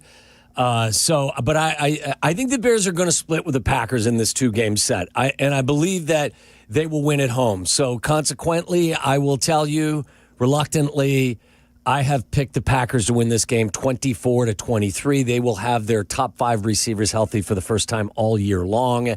They're at home. They're feeling, pretty good about how they've played recently. So it's going to be a tough game. You like the way he did it, Dionne. That's the way to do it. If you're going to pick against the Bears, just have them losing by a point. Right. And it doesn't hurt as much. Not the whether you lose by 3 or 2 or 4, It's a loss. Right? Look, I took the Bears in the points. That's what I did. Yeah, well, there you go. I was going to say the same thing. Take the Bears in the points. I love how you also pointed out you do believe they will win when they're at home. So we gave them those props to go right out of the gate. I will point out that last week we all were wrong. So I feel like I'm a little on the fence about exactly which direction I came in that way. I do think Green Bay does win today, but I'm with you. I think it's a much more closely contested game than it's been in the past. I think we see a lot of good things from the Bears. I think the lead goes back and forth. In the end, 27-24 Green Bay. Okay, so you've got them covering as well. You're obviously not as big a fan as I am because I only had him losing by one. That's the Go thing. ahead. That's 3 times the fan that you are, D. That's at D Meller, ABC7. There you go. Email her with your complaints. By the way, I have the Bears winning in 2 weeks. Not today. Not today. I have them splitting, and so I'm trying to play the Waddle game. Yeah. I have them losing 24-20. Another close game. He's the worst than than three of us. Yeah. I'm the worst. Yeah. Don't forget your halftime calls coming up, 312-332-3776. Make sure you get in line early to get in, and then on the postgame show with Peggy and Yurko as well. The call of the game coming up next. Buckle up, everyone. It is Bears and Packers, and it's time to write a new story. This is the Advantage Dealer Group pregame show on the Chicago Bears Radio Network. Green Bay sucks. The Bears. When your life turns upside down after an accident, you need an advocate like Walnut.